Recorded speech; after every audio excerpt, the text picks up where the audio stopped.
Dr. Jung, we have been discussing in some detail some of the factors in the development of the personality of the individual, and you have very kindly elaborated for us on some of your fundamental concepts, such as the archetype and at least simply what it means, and certain types of archetypes such as the anima and the animus, and we try to show, perhaps in our discussion, some of the ways that your ideas may have differed from those of Dr. Freud.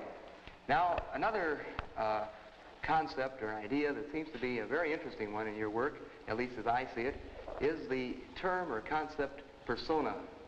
And of course, this seems to have a lot of relevance to the daily living of the individual. I wonder if you would mind telling us a little bit about how you construe this term persona. Well, this is a practical concept we need in elucidating people's relation. I noticed with my patients, particularly with people that are in public life, that they have a certain way of presenting themselves. For instance, take the doctor.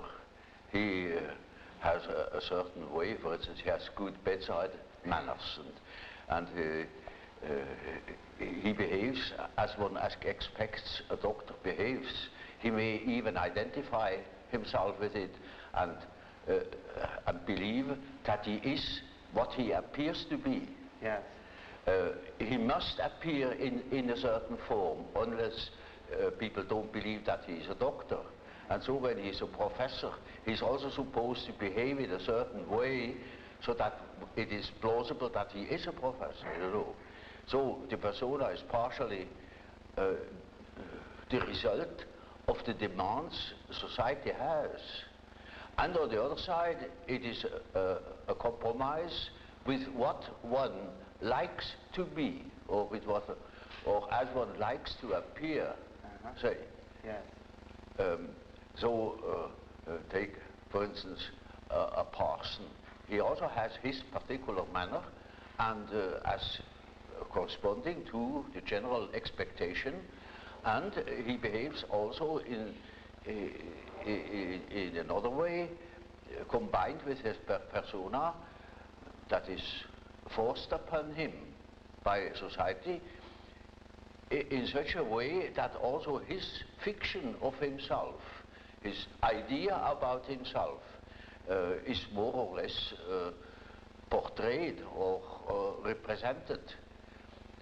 So the persona is a certain complicated system of behavior which is partially dictated by society and partially dictated by the expectations or the wishes one nurses oneself. Yes. Now, this is not the real personality, in spite of the fact that people will assure you that that is all quite real and quite honest, yet it is not. Yes. Now, such a performance, or say, the performance of the persona is quite all right, as long as you know that you are not identical with the way in which you appear. Yes. But if you are unconscious of this fact, then you get into sometimes very disagreeable conflicts. Namely, people can't help noticing that at home, for instance, you are quite different from what you appear to be in public. Yes. And people who don't know it stumble over it in the end. They deny that they are like that, but they are like that. They are it. And then you don't know, now, which is the real man? Yes, yes. Is he the man as he is at home or in intimate relations, or is he the man that appears in public? It is a question of Jekyll and Hyde. Yes. Often. Yes. It is such, occasionally there is such a difference that you would almost be able to speak of the double personality. Yes. And the more that is pronounced, the more people are neurotic. Yes. They get neurotic because they have two different ways. They contradict themselves all the time, And in as much as they are unconscious of themselves, they don't know it. They think they're all one. Everybody sees that they are two. Yeah. And some know him only from one side, so others know him only from the other side. And then there are situations that clash, because the way you are creates certain situations with people in your relations, and these two situations don't chime in, they are just dissonances. Yes, yes. And the more that is the case, the more the people are neurotic. Yeah. Actually, would you say that the individual may even have more than two personas? In other words, could he possibly... Oh, rarely. You know, rarely. we can't afford it very well to play more than two roles. But there are cases, for instance, where people have up to 5 different personalities. Yes. In cases of dissociation of personality, where, for instance, the one person, say, call it person A, doesn't know of the existence of the person B, but B knows of A. Yes. Or there may be a third personality, C, that doesn't know of the two others. Yes. You see, there are such cases in literature. Yes. They Very are rare. Very the rare. ordinary case is just an ordinary dissociation of a personality. Yes. One calls that a systematic dissociation, Yes. in contradistinction to the chaotic or unsystematic dissociation you find in schizophrenia. Yes. Now, you distinguish between the term persona and the term ego. In other words, as you see them, they're two different things. Yes? Yes. Oh, now, yes. what is the difference between the term ego, as you see it, and the term Well, persona? you see, the ego is supposed to be the representative of the real person. But as I say, for instance, in the case where B knows of A, but A doesn't know of B, Yes. In that case, one would say the ego is more on the side of C. Yes. Because the ego has a more complete knowledge, and Yes. A is a split-off personality. Yes. Now, you also use the term self. Yes. Now, the word self, then, would this have a different meaning than, say, ego or Yes, persona? quite, oh yes. You see, when I say self, then you mustn't think of I myself, because that is only your empirical self, and Yes. that is covered by the term ego. Ego, yes. But when it is matter of the self, then it is matter of a personality that is more complete than the ego, because the ego is only consists of what you are conscious of. Yes, yes. Your awareness. Yeah, what you know to be yourself. For instance, in our example, B that knows A, and A doesn't know B, B is relatively in the position of the self. Yes. Namely, the self is on the one side the ego, on the other side the unconscious personality, which everybody is in the possession of. Everybody, not in the possession. Very often it is just the other way around, that the unconscious is in possession of consciousness. Yes, yes. But that is a different case. Now, you see, while I am talking, I am conscious of what I say. Yes. I am conscious of myself, yet only to a certain extent. Quite a lot of things happen. For instance, I make gestures. I'm not conscious of them. Yes. They happen unconsciously. You can see them. Yes. I may say or use words, and I can't remember at all having used those words, or even at the moment I'm not conscious of them. Yes. So any amount of unconscious things occur in my conscious condition. I'm never wholly conscious of myself. Yes. While I'm trying, for instance, to elaborate an argument, at the same time, there are unconscious processes that continue, perhaps a dream, which I had last night. Yes. Or a part of myself thinks of God knows what. Yes. Or of a trip I'm going to take, or of such and such people I have seen, or when I'm at writing a paper, I'm continuing writing that paper in my mind without knowing it. Yeah. You can discover these things, say, in dreams, or if you are clever in immediate observation of an individual, then you see in the gestures or in the expression in the face that there is what one calls une arrière-pensée, Yes. something behind consciousness. Yes.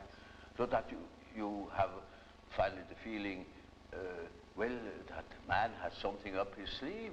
Yes. And you can even ask him now, what are you really thinking of? You're thinking all the time something else, yet he's not conscious of it. Or he may be. There are, of course, great individual differences. There are individuals who have amazing knowledge of themselves, of the things that go on in themselves. But even those people wouldn't be capable of knowing what is going on in their unconscious. Yes. For instance, they are not conscious of the fact that while they live a conscious life, all the time a myth is played in the unconscious. A myth that extends over centuries. Yes. Namely, archetypal ideas, a stream of archetypal ideas that goes on through one individual, through the centuries. Yes. You see, it is like a continuous stream, Yes. and that comes then to the daylight in the great movements. Yes. Say in political movements or in spiritual movements. For instance, in the time before Reformation, people dreamt of the great change, and that's the reason why such great transformations could be predicted. Yes. If somebody has been clever enough to see what there is going on in people's mind, in the unconscious mind, Yes. would be able to predict it. For instance, I have predicted the Nazi rising in Germany through the observation of my German patients. Yes. They had dreams in which the whole thing was anticipated. Yes. And with considerable detail. And I was already absolutely certain in the years before Hitler came, in the beginning of the, well, I could say the year 1919, I was sure that something was threatening in Germany, something very big and very catastrophic. And I only knew it through the observation of the unconscious. You see, there is something very particular in the different nations. And this is a peculiar fact that the archetype of the anima plays a very great role in Western literature, French and Anglo-Saxon, Yes. not in Germany. Yes. There are exceedingly few examples in German literature where the anima plays a role. Yes. You know, that simply comes from the fact that not one woman is buried unless she is buried as Alt-Kaminfegersgattin, at least. Yes. Yes. She must have a title, otherwise she hasn't existed. That's right. That's right. And so you see, it is just as if, now mind you, this is a bit drastic, but it illustrates my point. In Germany, there are no women. There is Frau Doktor, Frau Professor, Frau Kommerzienrat, the grandmother, the mother-in-law, the grandfather, father, the son, the daughter, the sister. No woman. Yes. Yes, I see. La femme, La femme. ça n'existe pas. Doesn't exist. Well, it is the idea, you see. Now that is an enormous important fact, which shows that in the German mind there is going on a particular myth, something very particular. Yeah. And psychologists really should look out for these things. Yeah. But they prefer to think that I am a prophet. Yes. Ha! Now, just in the same context of journey, this is, of course, a very interesting and remarkable set of statements here. How would you look at Hitler in this light? Would you see him as a personification, a symbol of the Father? Oh, well, no. No. Not at all. No. You see, I couldn't possibly explain that very complicated fact Hitler represents. It is too complicated, you know. He is a hero figure. Yes. And the hero figure is far more important than any fathers that have ever existed. I see. Much broader than No, he the was immediate not a father father at all. Not at all. He was a hero. Yes. In the German myth. Yes. And, mind you, a religious hero. He was a savior. Yes. He was meant to be a savior. That is why they put his photo upon the altars. Yes. Even. Yes. Or somebody declared this too, so that he is happy to that his eyes have beheld Hitler, Yes. and now he can die in peace. Oh, it's just the hero myth, you know. Yes. Now, getting back to the idea of the self, and the self incorporates these unconscious factors. The self incorporates these unconscious The self factors. is merely a term that designates the whole personality, because personality. the whole personality of man is indescribable. Yes. His consciousness can be described. His unconscious cannot Not be described, described. because the unconscious, as I must repeat myself, Yes. is always unconscious. Yes. And it is really unconscious, but really does not know it. Does not know about it. And so we don't know our unconscious personality. We have hints, we have certain ideas, but we don't know it really. Nobody can say where man ends. That is the beauty of it, you know. Yes. It's very interesting.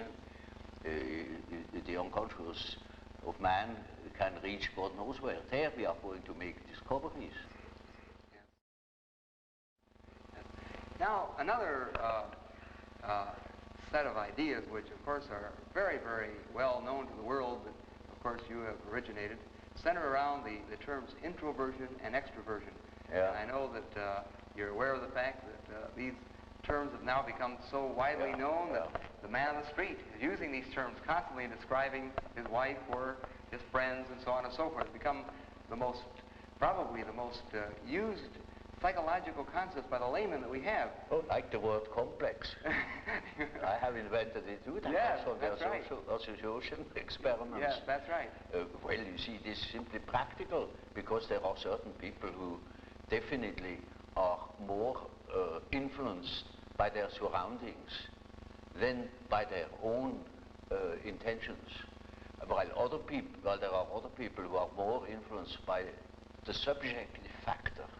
Now you see, the subjective factor, that's very characteristic, was understood by Freud as a sort of pathological autoerotism. Yes, yes. Now this is a mistake. You know, we have, the psyche has two conditions, two important conditions. The one is the environmental influence, Yes. and the other is the given fact of the psyche as it is born. The psyche is by no means tabula rasa. We are a definite mixture and combination of genes. Yes. And they are there from the very first moment of our life. And they give a definite character, even to the little child. And that is a subjective factor, looked at from the outside. Now, if you look at it from the inside, Yes. then it is just so as if you would observe the world. Yes. When you observe the world, you see people, you see houses, you see the sky, you see tangible objects. But when you observe yourself within, you see moving images, Yes. a world of images, Yes. generally known as fantasies. Fantasies. Yet these fantasies are facts. It is a fact that a man has such and such a fantasy. And it is such a tangible fact, for instance, that when a man has a certain fantasy, another man may lose his life. Yes. Or a bridge is built. Yes. These houses were all fantasies. Yes. Everything you do here, all That's of right. others, everything was fantasy to begin with. And fantasy has a proper reality. That is not to be forgotten. Fantasy is not nothing. It is of course not a tangible object, but it is a fact nevertheless. It is, say, a form of energy. Yes. Despite the fact we can't measure it. Yes. It is a manifestation of something. Yes. And that is a reality. That is just a reality as, for instance, the peace treaty of Versailles or something like that. Yes. It is no more. You can't show it. Yes. But it has been a fact. Yes. Yes. And so the psychical events are facts, are realities. And when you observe the stream of images within, you observe an aspect of the world. Yes. Of the world within. Because the psyche, you know, if you understand it as a phenomenon that takes place in so-called living bodies, then it is a quality of matter. As our body consists of matter, we discovered that this matter has another aspect, namely a psychic aspect. Yes. Yes. And so it is simply the world from within, seen from within. Yes. It is just as if we were seeing into another aspect of matter. Yes. This is an idea that is not my invention. The old Democritus already said, talked of the spiritus insertus atomis, Yes. namely the spirit that is inserted in atoms. Yes. Yes. That means psyche is a quality that appears in matter. Doesn't matter whether we understand it or not, Yes. but this is the conclusion we come to if we draw conclusions without prejudices. Yes. And so, you see, the man who is going by the external world, by the influences of the external world, say society or perceptions, sense perceptions, thinks that he is more valid, you know, because this is valid, this is real. And the man who goes by the subjective factor is not valid because subjective factor is nothing. Yeah. No, that man is just as well based, because he is bases himself upon the world from within. Yeah. And so he is quite right, even if he says, oh, this is nothing but my fantasy, you know. Yeah. And of course that is the introvert. And that's the introvert is always afraid of the external world. He will tell you, when you ask him, he will be apologetic about it. Yeah. He will say, of course, yes, I know those are my fantasies. And he has always a resentment. And as the world in general, particularly America, is extroverted like hell, the introvert has no place. Yeah. Yeah. Because he doesn't know that he beholds the world from within. Yeah. And that gives him dignity, and that gives him certainty, because it is nowadays particularly the world hangs on a thin thread, Yeah. and that is the psyche of man. Assume that certain fellows in Moscow lose their nerve or their common sense for a bit, and the whole world is in fire and flames. Yeah. Yeah. You see? It is nowadays we are not threatened by elementary catastrophes. There is no such thing as an H-bomb. That is all man's doing. Yeah. We are the great danger. The psyche is the great danger. What if something goes wrong with the psyche? Yeah. You see? And so you see, it is demonstrated to us in our days what the power of the psyche is of man. How important it is to know something about it, but we know nothing about it. Nobody would give credit to the idea that the psychical processes of the ordinary man have any importance whatever. One thinks, oh, he has just what he has in his head. It is all from his surrounding. He's taught such a thing, believes such a thing. And particularly if he's well housed and well fed, then he has no ideas at all. And that's the great mistake. Because he is just that as which he is born, and he is not born as tabula rasa, but as a reality. Yes. Yes. Now, of course, one of the very common, I think, misconceptions of your work among some of the writers in America has been that they had sort of characterized your discussions of introversion and extroversion as suggesting that the world was made up of only two kinds of people, introverts on one hand and extroverts on the other.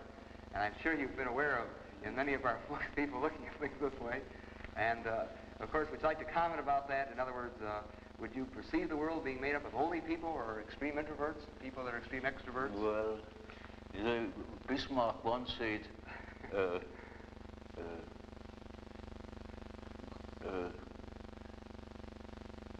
God may protect me against my friends. With my enemies, I can deal myself alone. You know how people are. They catch a word, and then everything is schematized along that word. There is no such thing as a pure extrovert or a pure introvert. Yes. Such a man would be in the lunatic asylum.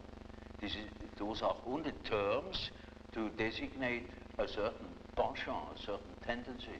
For instance, the tendency to be more influenced by environmental influences or more influenced by the subjective factor. That's all. Yes.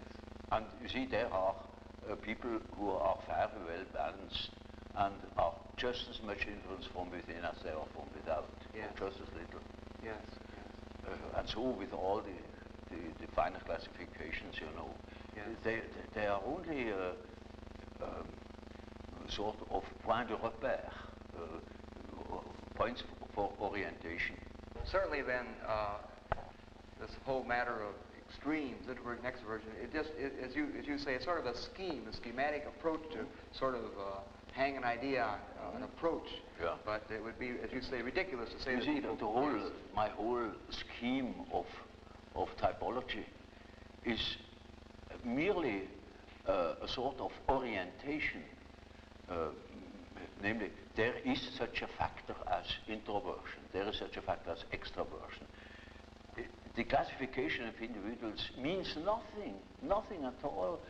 This is only the instrumentarium, yes. for the practical psychologist, yes. To explain, for instance, a husband to a wife, or yes. vice versa. For instance, it is very often the case, one could almost say, it is almost a rule, but I don't want to make too many rules, you see, in order not to be schematic, yeah. That an introvert marries an extrovert for compensation, or another type marries the counter type to complement himself, for instance. Well, Dr. Jung, of course, tied in with your typology and quotation marks of introversion, extroversion, we, of course, know of your concepts of thinking, feeling, sensation, and intuition. And, of course, it would be very interesting to hear some expansion of the meaning of these particular terms as related to the introvert-extrovert dichotomy. Well, there is quite a simple explanation of these terms, and it shows you at the same time how I arrived at such a typology. Namely, sensation tells you that there is something. Thinking, roughly speaking, tells you what it is. Feeling tells you whether it is agreeable or not, to be accepted or not, accepted or rejected. Yes. And intuition, now there is a difficulty. Yes. You don't know ordinarily how intuition works. So when a man has a hunch, you can't tell exactly how he got at that hunch or where that hunch comes from. It is something funny about intuition.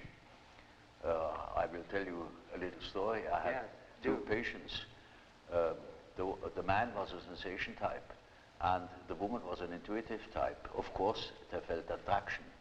And so they took a little boat and went out to the Lake of Zurich. And there were those birds that dive after fish, you know. Yeah. And then after a certain time they come up again, and you can't tell where they come up.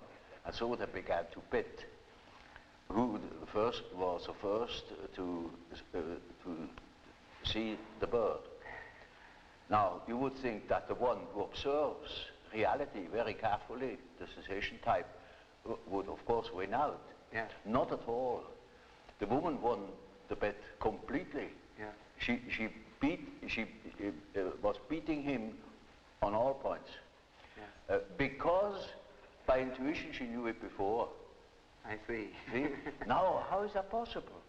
Yeah. Well, sometimes, you know, you can really find out how it works by finding the intermediate links. You see, it is a perception by intermediate links, and you only get the result of that whole chain of associations. Yes. Sometimes you succeed in finding out, but more often you don't. So my definition is, intuition is a perception by ways or means of the unconscious. Yes. That is as near as I can get. Now this is a very important function, because when you live under primitive conditions, a lot of unpredictable things are likely to happen. Yes. And there you need your intuition, because you cannot possibly tell by your perceptions, by your sense perceptions, what there is going to happen. For instance, you are traveling in primeval forest. You only see for a few steps ahead. Mm-hmm. You go by the compass, perhaps, and you don't know what there is ahead. It is uncharted country. If you use your intuition, then you have hunches. And when you live under such primitive conditions, you instantly are aware of hunches. For instance, there are places that are favorable, there are places that are not favorable. You can't tell for your life what it is. Yes. But you better follow these hunches. Yes. Because anything can happen. And, quite unforeseen things. For instance, at the end of a long day, you approach a river, and you don't know that there is a river. Yet, when you come to the river, that is quite unexpected. For miles there is no human habitation. You cannot swim across. It's all full of crocodiles. So what? You see? Now, such an obstacle hasn't been foreseen. But it may be that you have had a hunch, that you remained in the last likely spot, and that you wait for the following day, that you can build a raft or something of the sort, or look out for possibilities.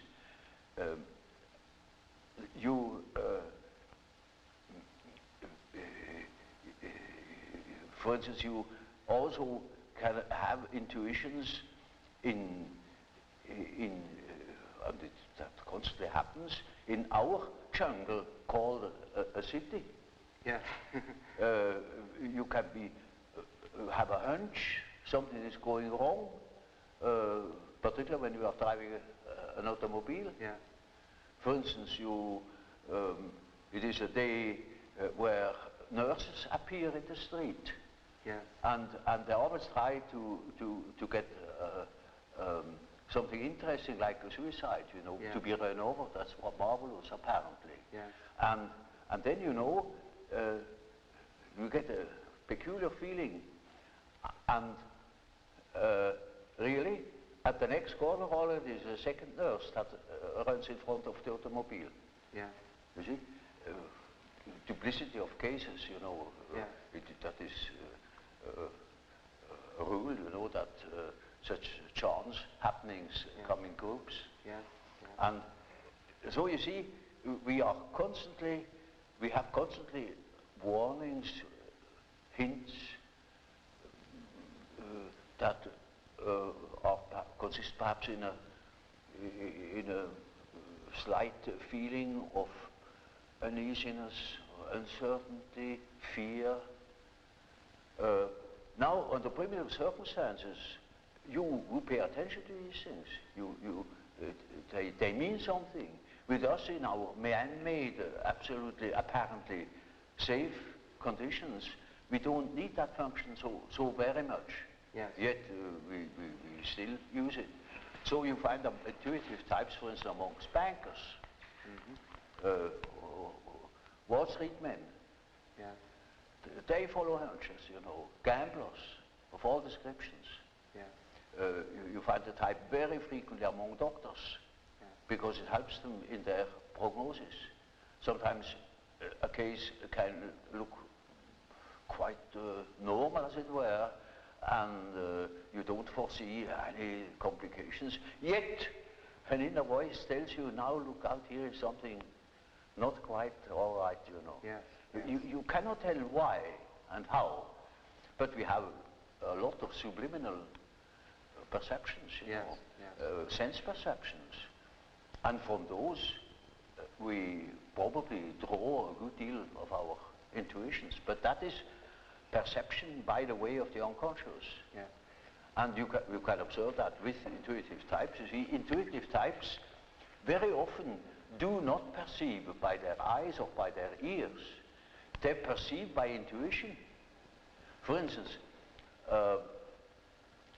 once it happened that I had a woman patient in the morning at 9 o'clock. And you see, I often smoke my pipe, and there is a certain smell of tobacco in the room, or a cigar.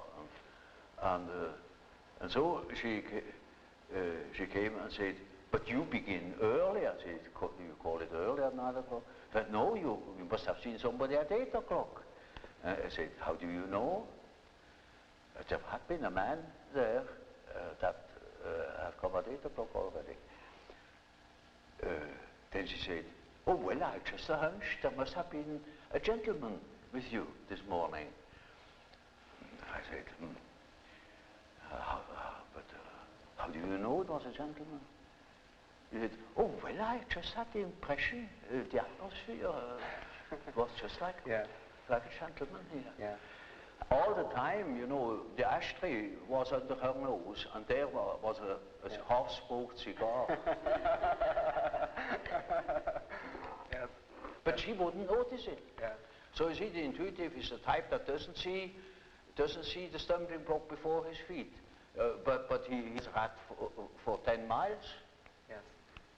Do you make a distinction between an intuitive extrovert and an intuitive introvert? Yes. All these types can be on the extrovert or introverted line. For example, more specifically, what would be an example or a difference between an intuitive extrovert and an intuitive introvert? Well, you know,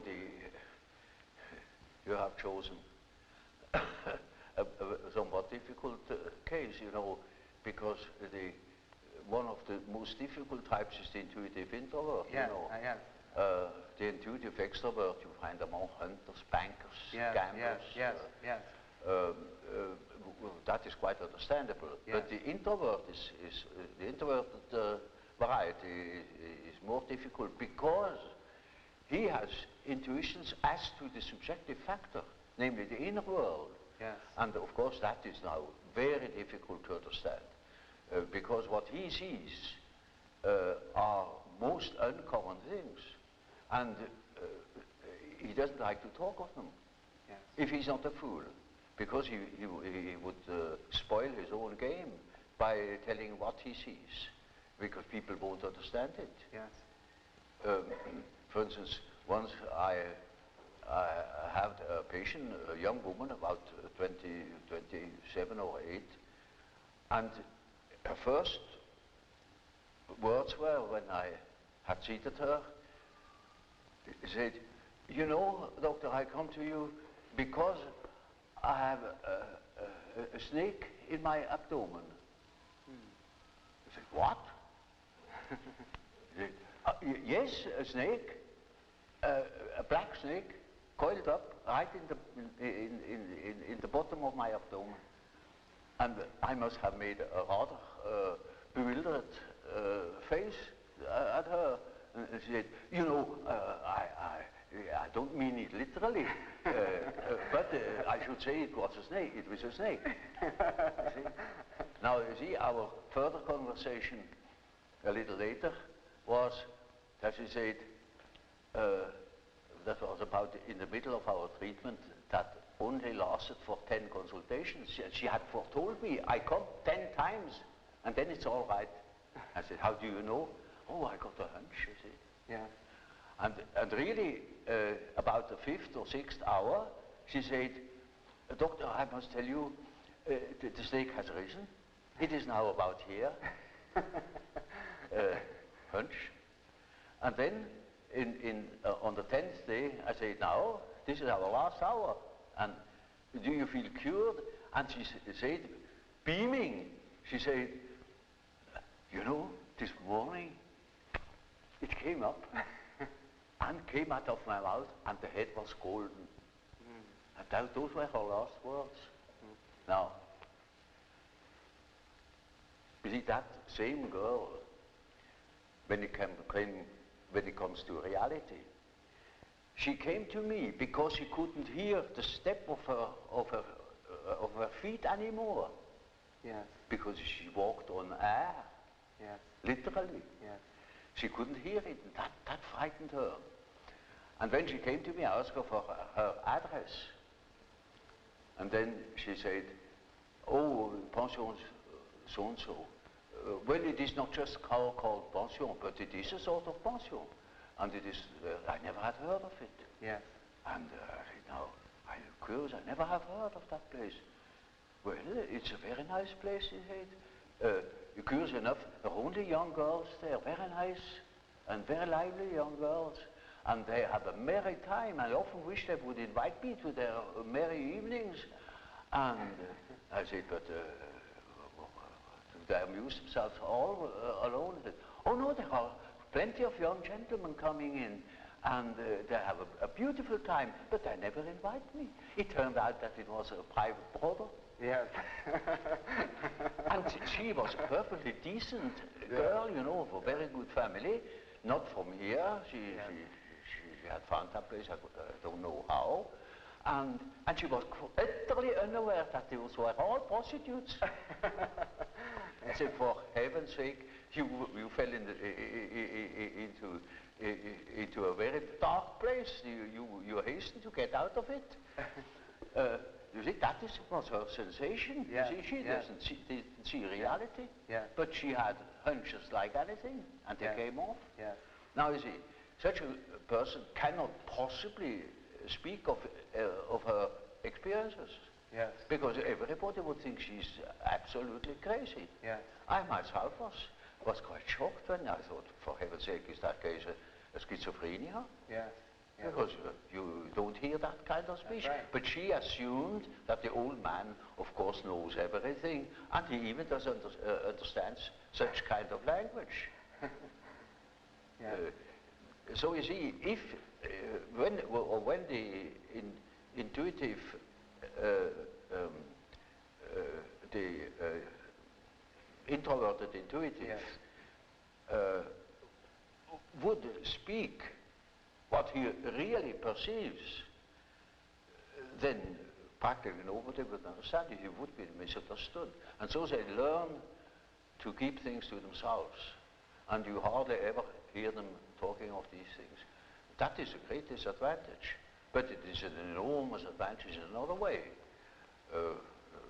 Not to speak of the experience they gather in that respect, but also in human relations. For instance, they come into the presence of somebody they don't know, and certainly they have inner images. And those inner images give them a more or less complete information about the psychology of the partner. Yeah. You know, that is, but the case can also happen that they come into the presence of somebody who they don't know at all, not from Adam, and they know an important piece out of the biography of that person. Yes, yes. And are not aware of it, and tell the story. Yes. And then the fat is in the fire. Yes, that's right. You see? So the introverted intuitive has in a way a very difficult life, although one of the most interesting lives. Yes. But it is difficult often to get into their confidence, Yes, you know. yes, because you say they're afraid that people will think they're sick. The things that are interesting to them or are vital to them are utterly strange to the ordinary individual. Yes. The psychologist should know of such things, you see. Yes. You see, when people make psychology, as a psychologist ought to do, well, the very first question, is he extroverted or is he introverted? Yes. He will look at entirely different things. Yes. Is he a sensation type? Is he an intuitive type? Is he thinking? Is he feeling? Yes. That, because you see, these things are complicated, that they are still more complicated, because the introverted thinker, for instance, is compensated by extroverted feeling. Yes.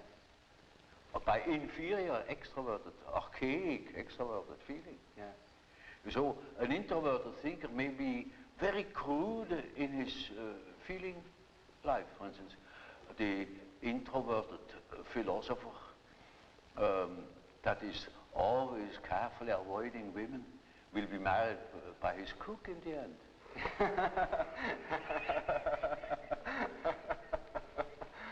Yes.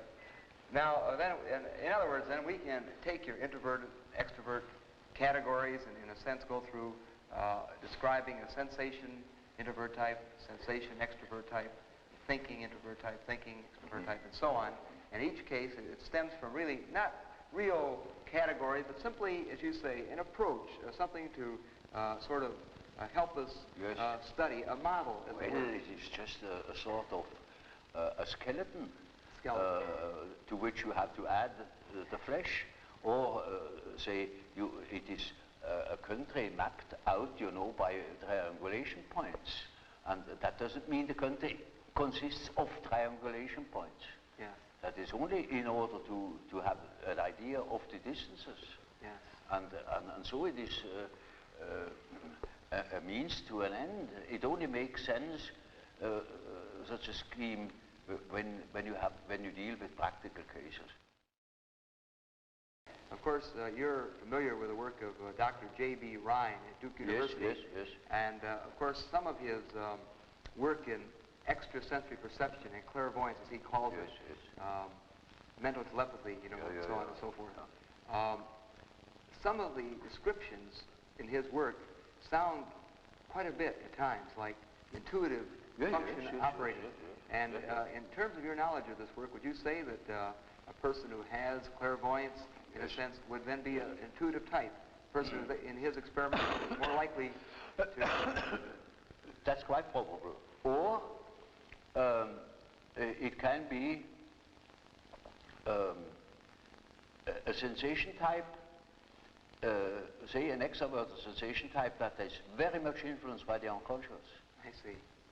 Because he has introverted intuition in his unconscious. I see. You see, there are two groups, you see, the rational group and the irrational group. The rational group is thinking and feeling, because the ideal thinking is a rational result. That's right. Feeling also a rational result, rational values. Yes. That is differentiated feeling. Whereas sensation must needs be irrational, because it may not prejudice facts. Yeah. You see, Yeah. it shall not prejudice facts. The real ideal perception is that you have an accurate perception of the things as they are, without addition or corrections. Yeah. On the other side, the intuition does not look at the things as they are. That is prison, that is anathema to the intuition. Yes. It looks, ever so shortly at the things as they are, and makes off into an unconscious process, at the end of which he has seen something nobody else would have seen. Yes. You see. Now, so you see these people who yield the best results are always those people where introverted or introverted intuition comes in. Yes. But you see, that is a side aspect of it. It's not interesting. Yeah. There the question is another question far more interesting, namely that the terms they use, Rhine himself uses them, Yes. recognition, Pre-recognition, telepathy, yes. etc. They mean nothing at all.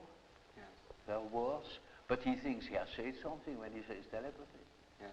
That's nothing. In other words, the word itself is not a description of the process. That's what you're saying. Description. Yes. It means nothing. It means nothing at all. Yes.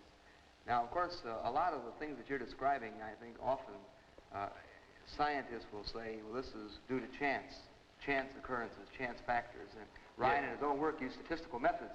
We find this happening more often than would be expected by chance. Well, you see, he proves that it is more than chance. Yes.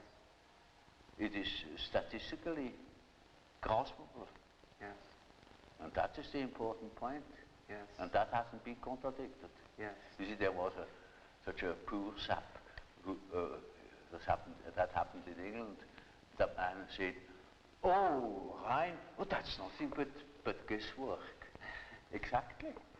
Yes. That is it. It is guessing. Yes. What you call guessing, a hunch is guessing. Yes.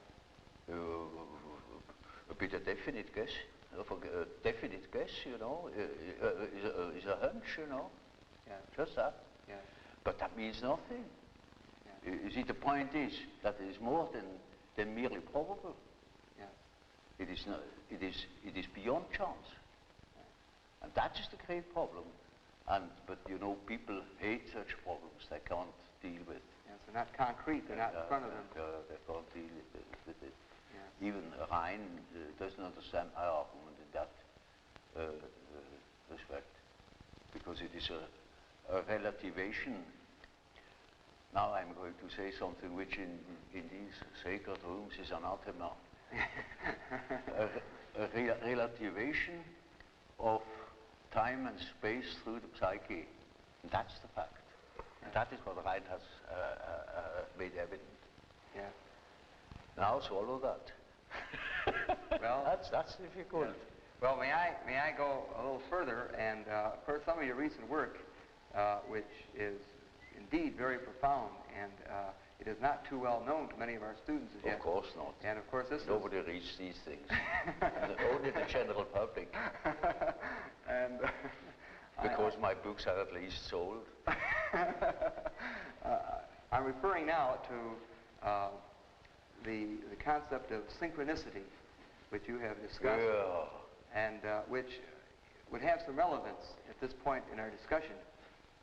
Would you care to comment a little bit on this concept? That is awfully complicated. One wouldn't know where to begin. Of course, it is this kind of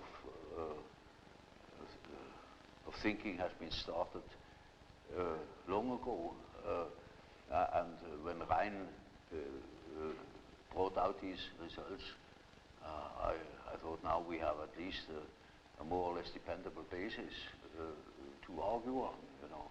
But the argument was not understood at all, because it's really very, very difficult. You know, there are plenty of facts in the observation of the unconscious where you come across cases of a very peculiar kind of parallel events, namely that, say, I have a certain thought or a certain definite subject is occupying my attention, yes. my interest. At the same time, something else, quite independently, happens that portrays just that thought. Yes. Now, this is utter nonsense, you know, looked at from a causal point of view. That it is not nonsense is made evident by the results of Rhine's experiments. There is a probability, it is something more than chance, that such a case occurs. Now I never made statistical experiments to except one in the way of Rhine. I have made one for another purpose. But I have come across quite a number of cases where it was most astounding to find that two causal chains happened at the same time, but independent upon each other, so that you could say they have nothing to do with each other. Yeah. Of course, it's quite clear. For instance, just so I speak of a red car, and at that moment a red car comes here, you see. Yes. Now, I hadn't seen it. It was impossible because it was behind the building. In this moment, the red car appears. Now, this is, one says, oh, that's mere chance. Rhine's experiment proves that these cases are not mere chances. Of course,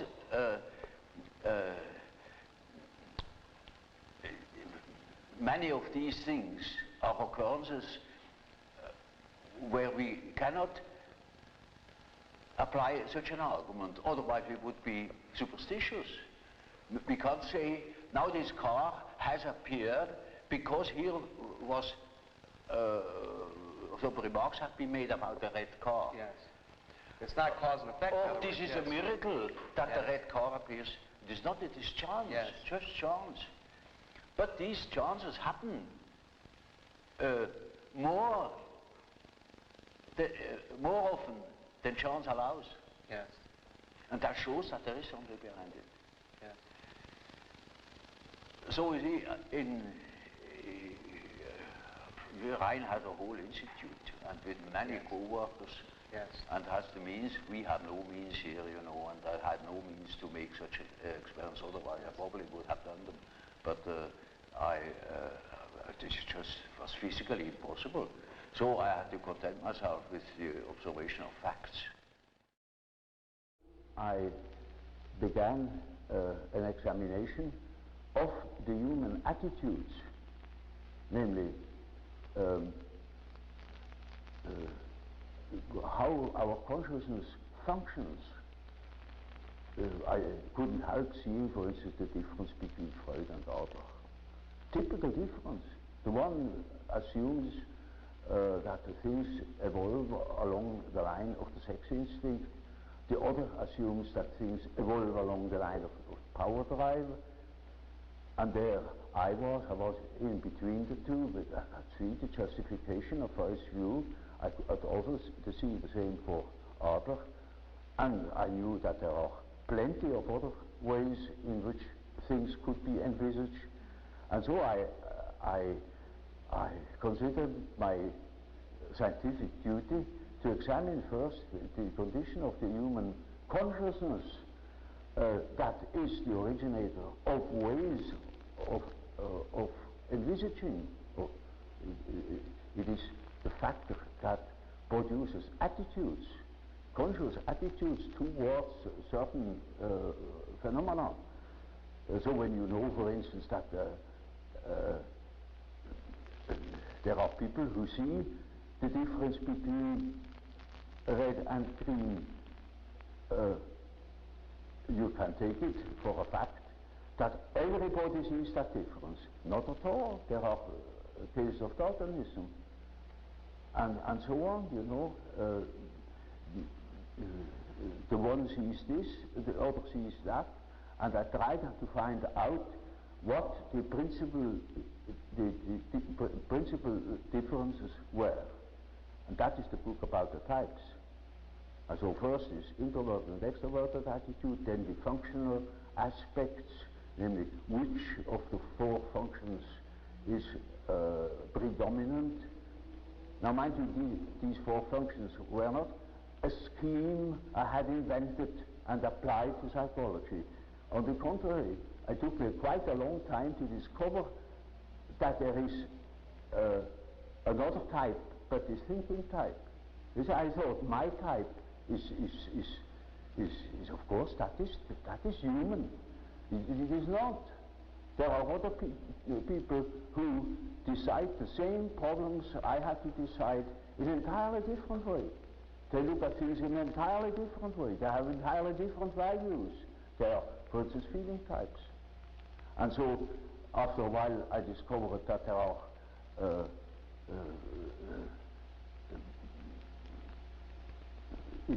intuitive types. They gave me much trouble.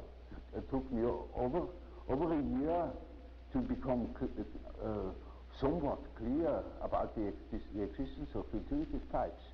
And the last and the most unexpected was the sensation type. And only later on I saw that those are naturally the four aspects of conscious orientation. You can increase the number of principles, but I found the most simple way is the way I told you. Yes. As the division by 4 is a simple and natural division of a circle. I didn't know the symbolism of this particular classification. Only when I studied the archetypes, I became aware that this is a very important archetype that has played an enormous role.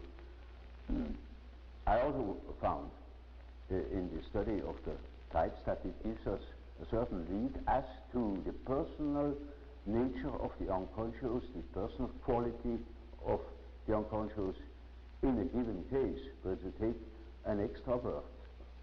Well, his unconscious has then an introverted quality, because all the extroverted qualities are played in consciousness, and the introvert is left to the unconscious, therefore it has introverted qualities, and so on with the functions the same.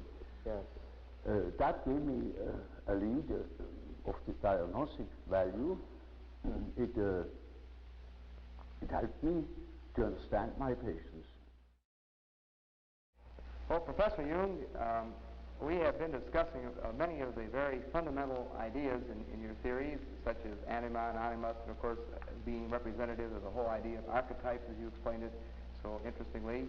And we talked a little bit about this whole conception of the ego and the self and the persona as they are involved in all of this.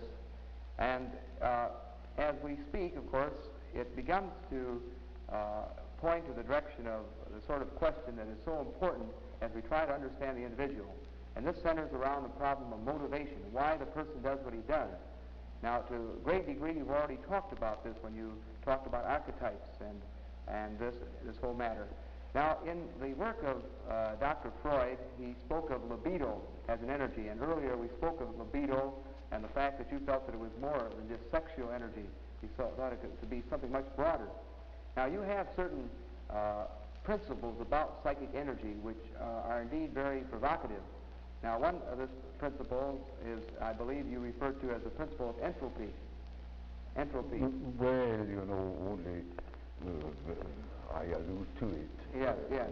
The main point is, you know, the standpoint of energetics as applied to psychical phenomena. There you have no possibility to measure exactly. So it always remains a sort of an analogy.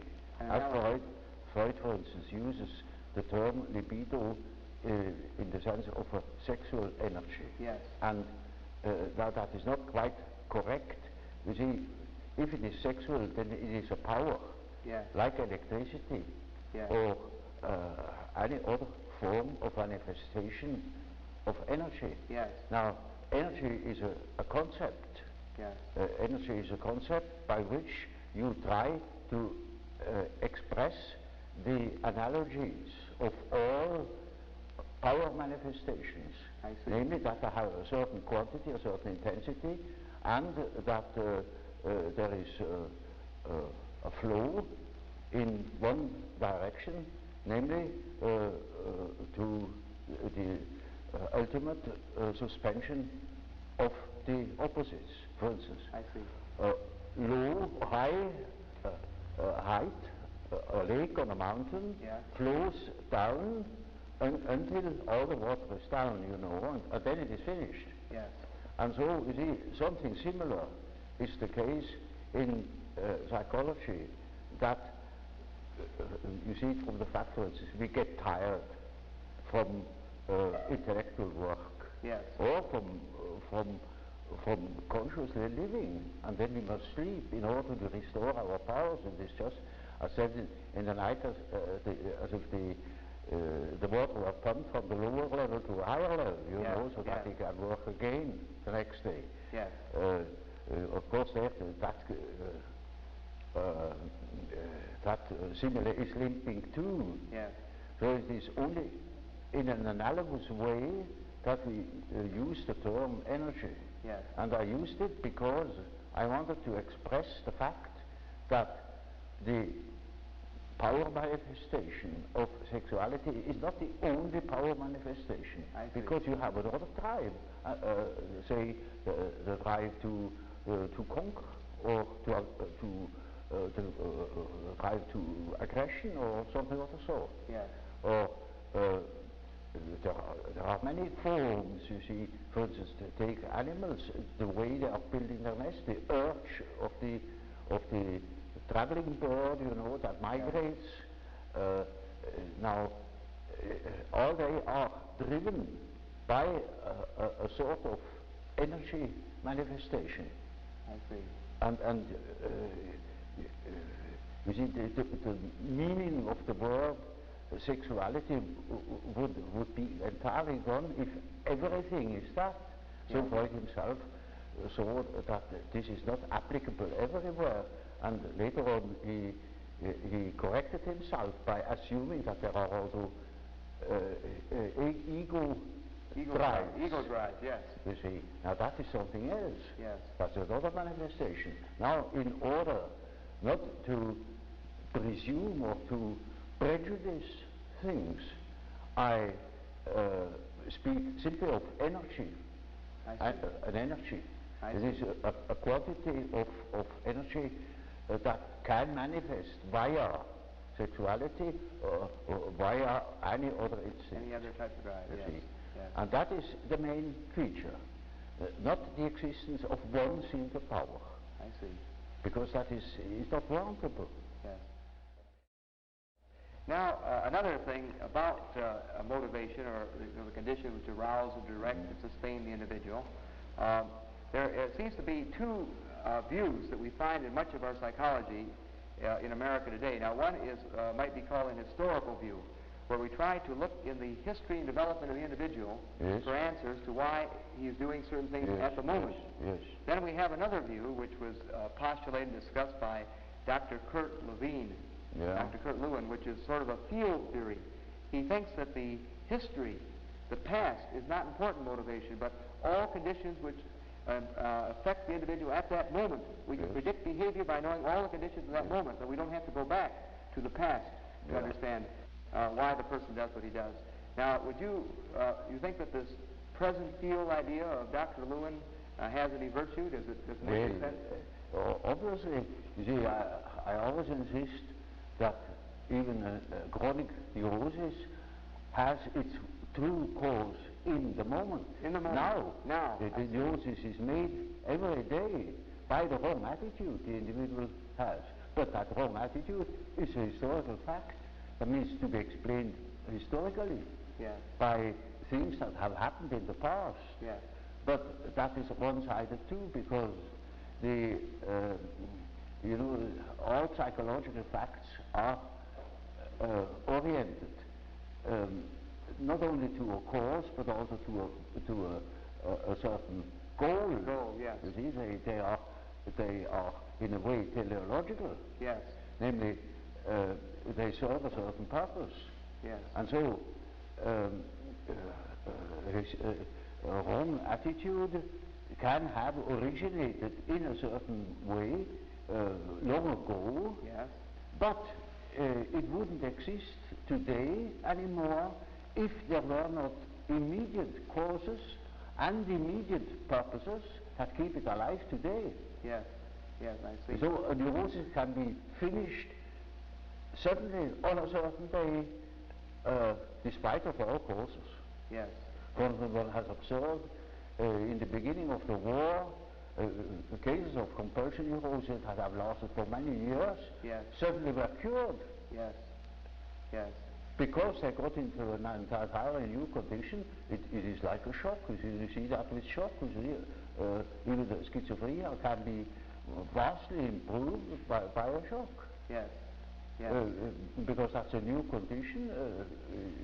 It is a very shocking thing that shocks them out of their habitual attitude, and then they are no more in it, and then the whole thing collapses, the whole system that has been built up for years. Yes. So in therapy, in working with a patient, you would not say that it's absolutely imperative to have to more or less reformulate all of his past life in order to help him with his present neurosis. You feel that you could deal with him at the moment with his problem as it is at this time, and it's not necessary to go back and probe into things that happened to him during his first, second, and third year of life. You see, there is no system about it in therapy. Yes. In therapy, you treat the patient as he is in the present moment, irrespective of causes and such things. That is all more or less theoretical. Yes. There are cases who know just as much about their own neurosis as I know about it, in a way. Yes. In such cases, I can start right away with posing the problem. For instance, there is a case, a professor of philosophy, and he imagines that he has cancer. Yes. He shows me several dozen X-ray plates that prove that there is no cancer. Yes. He says, of course I have no cancer, but nevertheless I'm afraid I could have one. You see, I have consulted so many surgeons, and they all assure me there is none, and I know there is none, but I might have one, you see, and that's enough. Yeah. Now, you see, such a case can stop from one moment to the other. Yeah. He simply stops thinking such a foolish thing. I see. But that is exactly what he cannot do. Yes. And in such a case, I say, well, it's perfectly plain to you. It's nonsense what you believe. Now, why are you forced to believe such nonsense? What is the power that makes you think such a thing against your free will? You know it is nonsense, and why should you think it? Or what for should you think it? Yes. Yes. Well, and what is that power that makes you think such a thing? It's like a possession, you know. Yes. Exactly. It's Yes. like a demon Yes. in him Yes. that makes him think like that, Yes. in spite of the fact that he doesn't want it. Yes. You see, then we have the problem. That is the problem for an intellectual man.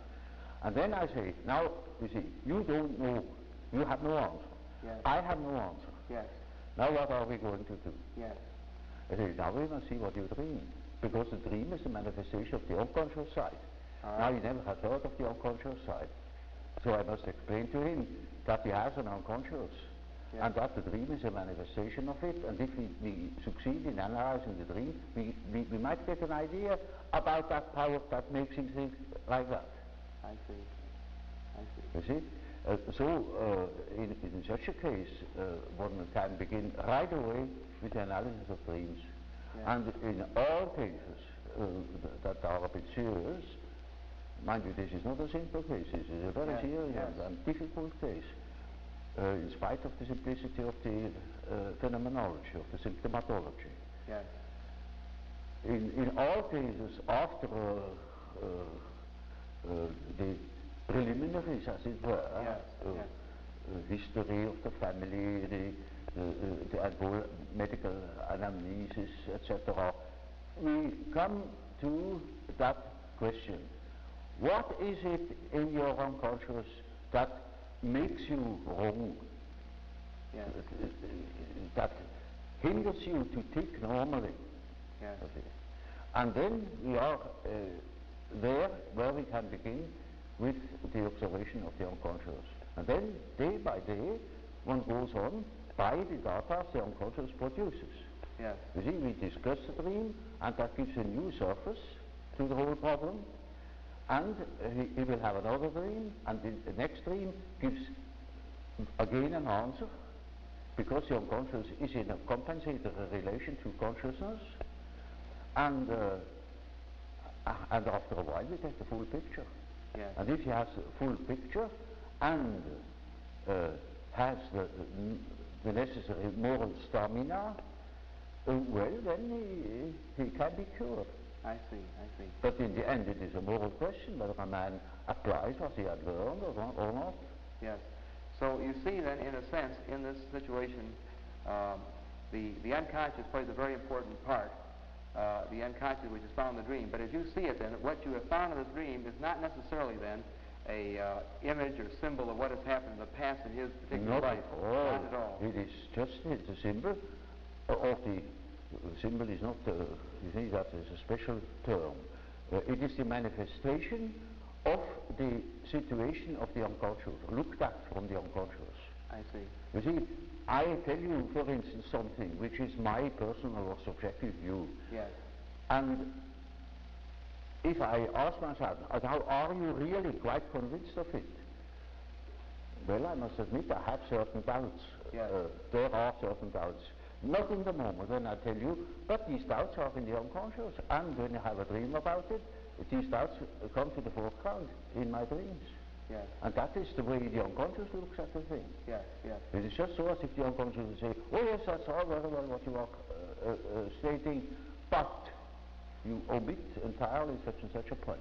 Yes, yes.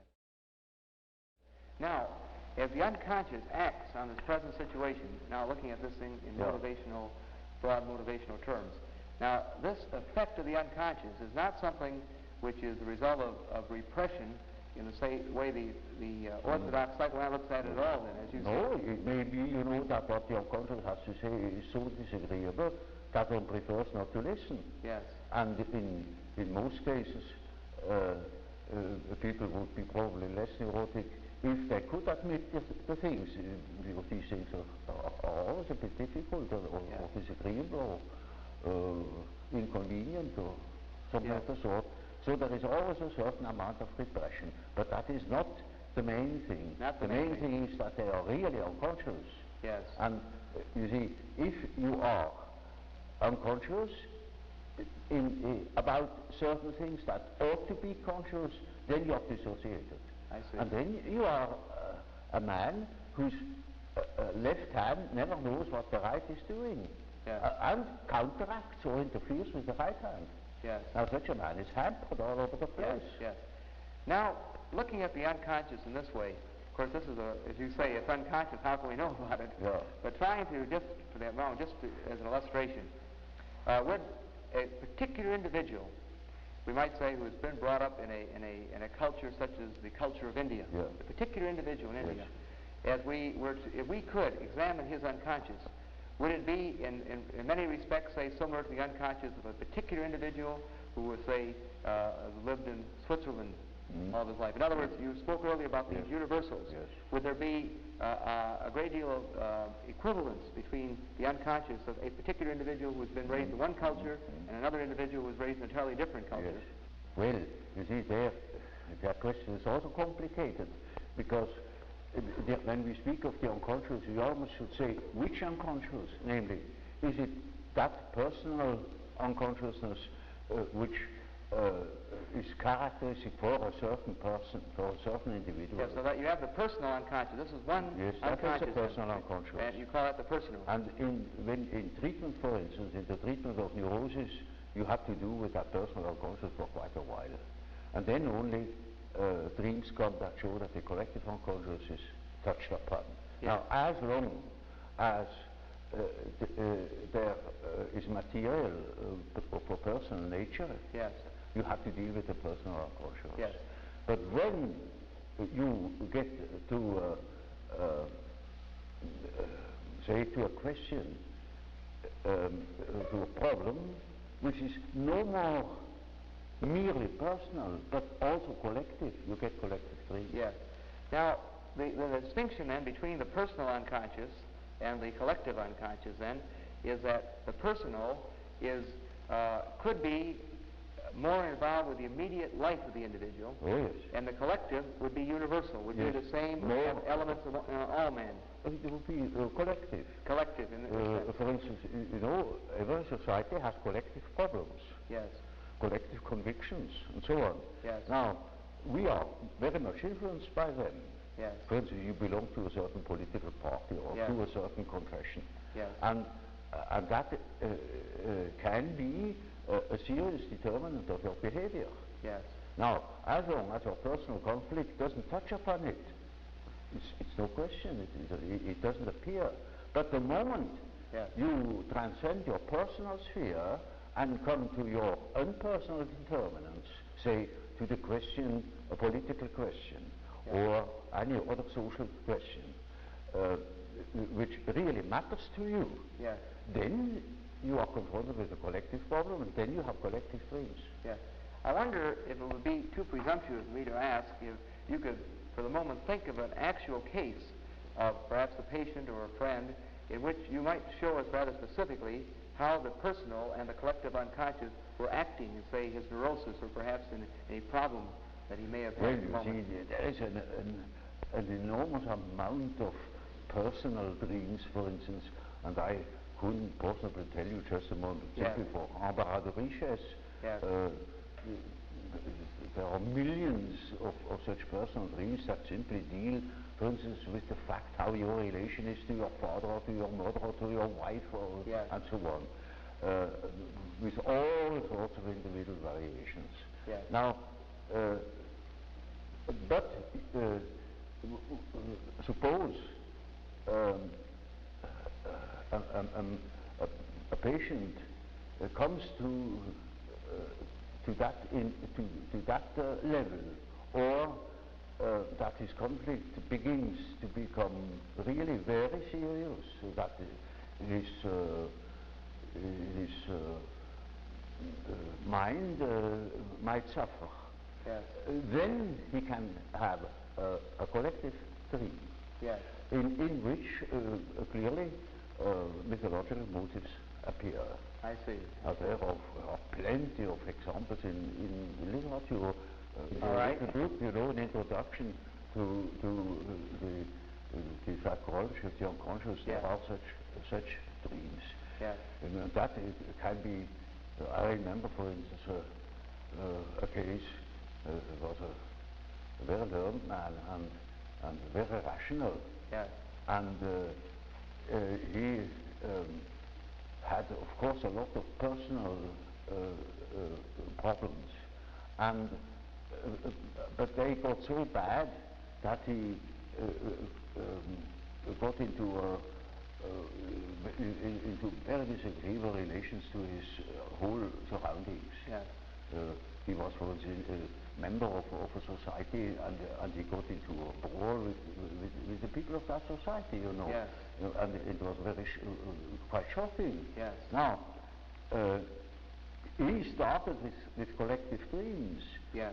Suddenly he dreamt of things he had never thought of in his life before. Mythological motives, and he thought he was crazy. Because he couldn't understand it at all. Just as if the whole world was transformed. Now that is what you see in cases of schizophrenia. In that case, it was not a case of schizophrenia. As examples, you can take any of these collective dreams I published. There are plenty. For the moment, I cannot remember a suitable example. You know, to make it clear, I should tell a long story. All right. And then you see where it applies, otherwise it makes no sense, and something short. Well, I told you that case of that intuitive girl who suddenly came out with the statement that she has a black snake in the belly. Yes. Well, now, that is a collective symbol. Yes. That is not an individual fantasy. That is a collective fantasy. A collective, yes. That is well known in India. Yes. Well, she has nothing to do with India, but we have it too. It was generally human. Yes. But it's entirely unknown. So that I, even in the first moment, thought perhaps she's crazy. Yes. But she was only highly intuitive. Yes. It is in India known. It is the basis of a whole philosophical system of Tantrism. Yes. This is Kundalini. The Kundalini serpent. I see. You see? And that is something known to some few specialists. Yes. Generally, it's not known that we have a certain in the abdomen. Yeah. Yeah. But that is a collective, you see, that is a collective dream or a collective fantasy. Yes. Now, in day-to-day living, the individual, is it possible that things that trouble him and cause tension that he represses? Now, these things that he represses will become part of the personal unconscious. Part of the personal unconscious. Yes, you see, he doesn't repress consciously always. Yes. These things disappear simply. They disappear, and Freud explains that by an act of repression. Yes. But you can prove that these things never have been conscious before. Yes. Yes. They simply don't appear. I see. And you don't know why they don't appear. Of course, après le coup, you can say, when it comes up, you can say, that is why they didn't appear, because they were disagreeable or incompatible with his conscious views, with his conscious attitude. I see. But that is afterwards. You couldn't predict it. Yes. So you see, these things that have an emotional tone, yes, they are partially autonomous. Yes. So that they can appear, or the contrary, they do not appear. Yes. They can disappear at wish, not of the subject, but of their own. Yes. Or you also can repress them. Yes. But it is so the same with projections. For instance, people say one makes projections. Yes. It's nonsense. One doesn't make them. One finds them. Yes. That are already there, because the unconscious is here not conscious, but there it is conscious. Yes. In my brother. Yes. I see the beam of my eye as a splinter in my brother's eye. I see. You see? I see. And that is right there, because I am unconscious of the beam in my eye. I see. You see, the projections are not made, and so these disappearances or these so-called repressions are just like projections. They, instead of being projected into somebody or into something outside, they are introjected. They are in the unconscious. Already unconscious, I see. But you are not the one that is doing it. I see. There are cases, sure, but I should say the majority of cases are no repressions. Yes. That was my first point of litigation with Freud. Yes. I saw in the association experiment that certain complexes are quite certainly not repressed. They simply won't appear. Yes. Because you see, the unconscious is real. Yes. It is an entity. It works by itself. It is autonomous. Yes, I see. So, in a sense, when looking at the so-called defense mechanisms that the orthodox psychoanalysts speak of, like projection, rationalization, and so on and so forth, then, in a sense, where you would differ from the orthodox psychoanalytic view, you would not say then that they are a repressed type of way of defending a manner in which the ego is being defended, but rather you would say that they were already there. Yes. They're simply manifestations of patterns that are already present in the unconscious. Yes, for instance, take that example of that serpent. That never has been repressed, you know, otherwise it should have been conscious to her. It was exactly unconscious to her, yes. and it only appeared in her fantasy. Yes, yes, I see. It appeared spontaneously. Yes. She didn't know how she came to it. Yes. She said, well, I just saw it. Yes. Now, some of the orthodox psychoanalysts might have said that this was a phallic symbol. Oh, yes, yes. of course, but you can say anything. Yes. You know, you can say a church spire is a phallic symbol. Yes. But when you dream of a penis, what is that? Yes. You know what an analyst said? Yes. One of the orthodox, yes. of the old guard. Yes. He said, in this case, the sensor has not functioned. Yes. Yes. Now, you call that a scientific explanation. Well, Professor Jung, in our several interesting discussions so far, a great deal of our talk has been some of the very fundamental aspects of your theories and your writing, and of course, purpose in getting some of your reactions to these fundamental ideas so that our students, many of whom have not had an opportunity to study a great deal of your work, might sort of be introduced to some of your ideas from you personally, which of course is probably the best way they possibly could be. Now, as one looks over your work, one is impressed with a much broader scope, of course, and just the beginning fundamental outline of a theory of personality. Well, of course, when you study human psychology, you can't help noticing that man's psychology doesn't only consist of the ramifications of instinct in his behavior. These instincts are not the only determinants. There are many others, and the study of man from his biological aspect only is by far insufficient to understand human psychology. It is absolutely necessary that you study man also in his social and general environments. Yes. And so you have to consider, for instance, the fact that there are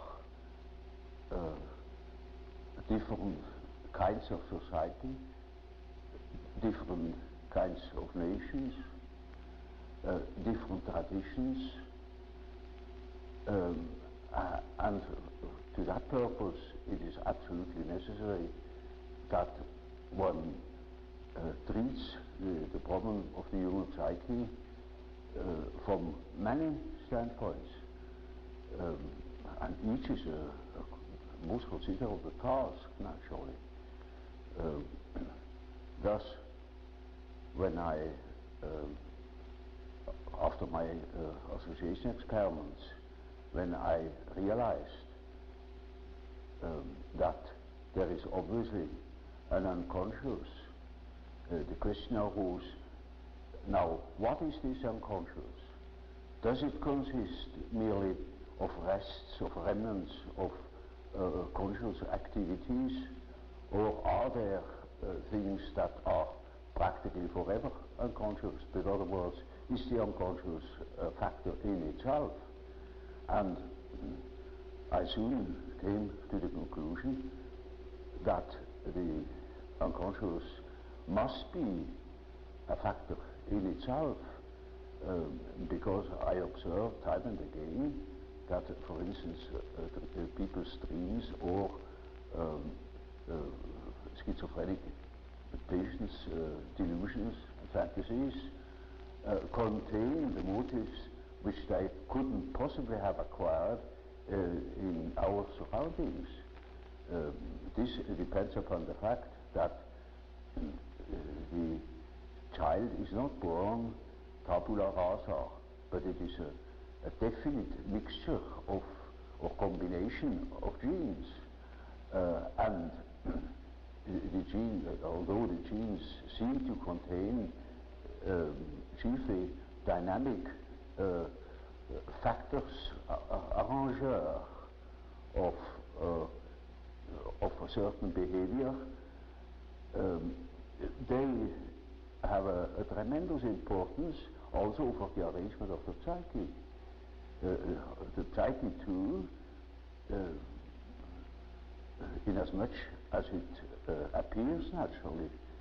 Before it appears you cannot study it, but as much as it appears, it has certain qualities, it has a certain character, and that needs must depend upon the elements born in the child. So factors determining human behavior are born with the child and determine its further development. Now that is one side of the picture. The other side of the picture is the individual lives in connection with others in certain definite surroundings that will influence the given combination of qualities.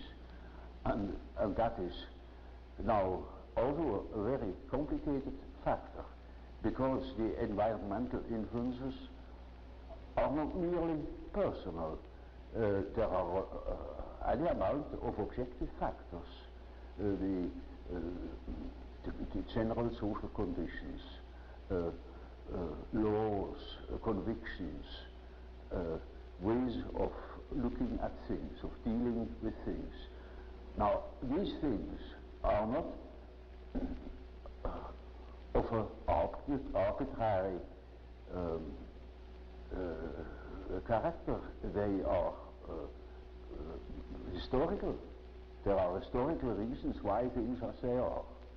And as there are historical reasons for the qualities of the psyche that is born, there is such a thing as the history of man's evolution in the past eons. And that shows that a real understanding of the psyche must consist in the elucidation of the history of the human race, history of the mind, for instance, as of the biological, exactly as the biological data. So when I wrote my first book concerning the psychology of the unconscious, I already had formed a certain idea of the nature of the unconscious. To me it was then a living remnant of the original history of man, living in his surroundings. A very complicated picture. And my material then, my empirical material, was formed chiefly by lunatics, by cases of schizophrenia. And there I had observed that there are, chiefly in the beginning of a disease, invasions of fantasies into conscious life, fantasies of an entirely unexpected sort, most bewildering to the patient. He gets quite confused by these ideas, and he gets into a sort of panic because he never before has thought such things, that they are quite strange to him and equally strange to his physician. You see, the alien is equally dumbfounded by the peculiar character of those fantasies. And therefore one says that man is crazy, crazy to think such things. Nobody thinks such things. And the patient agrees in a way with him. If he would at least agree, or he does even agree, and all the more he gets into a panic. So, as an alienist, I thought it to be really the task for psychiatry to elucidate that thing that broke into consciousness, these voices, these delusions, and in those days, that is, mind you, more than 40 years ago, or almost 50 years ago, I had no hope to be able to treat these cases or to be able to help them, but I had a very great scientific curiosity, and I wanted to know what these things really were, because I thought that these things had a system. They were not merely chaotic, decayed material, because there was too much sense in those fantasies. So what I did then was I studied cases of psychogenic diseases like hysteria, hysteric somnambulism and such things, where the content that came from the unconscious were in a readable condition, in an understandable condition. And then I saw that, in contradistinction to the schizophrenics, the mental contents of hysterics were of a humanly understandable character. They were even elaborate, dramatic, suggestive, insinuating, so one could make out a second personality. Now this is not the case in schizophrenia. There the fantasies, on the contrary, are unsystematic, chaotic, and you cannot make out a proper second personality, apart from rare cases of a complicated nature. Now, I knew of psychopathic cases, just in the balance between schizophrenia and hysteria, where ideas came up, delusions that were not exactly hysterical, because they were singularly difficult to understand. It was sort of strange eruptions, and I thought that these cases could give me a better understanding. So I took the opportunity when Professor Furnois, the old professor of psychology and philosophy at the University of Geneva, when he published a case of an American girl who had bestowed upon him a series of half poetic and romantic fantasies. He published that material without commenting on them. He gave it as an example of creative imagination.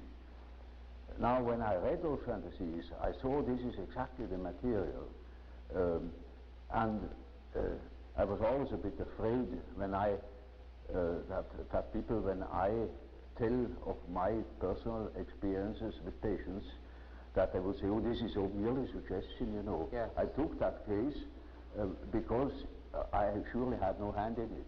It was old Professor Furnois, an authority. He was a friend of William James.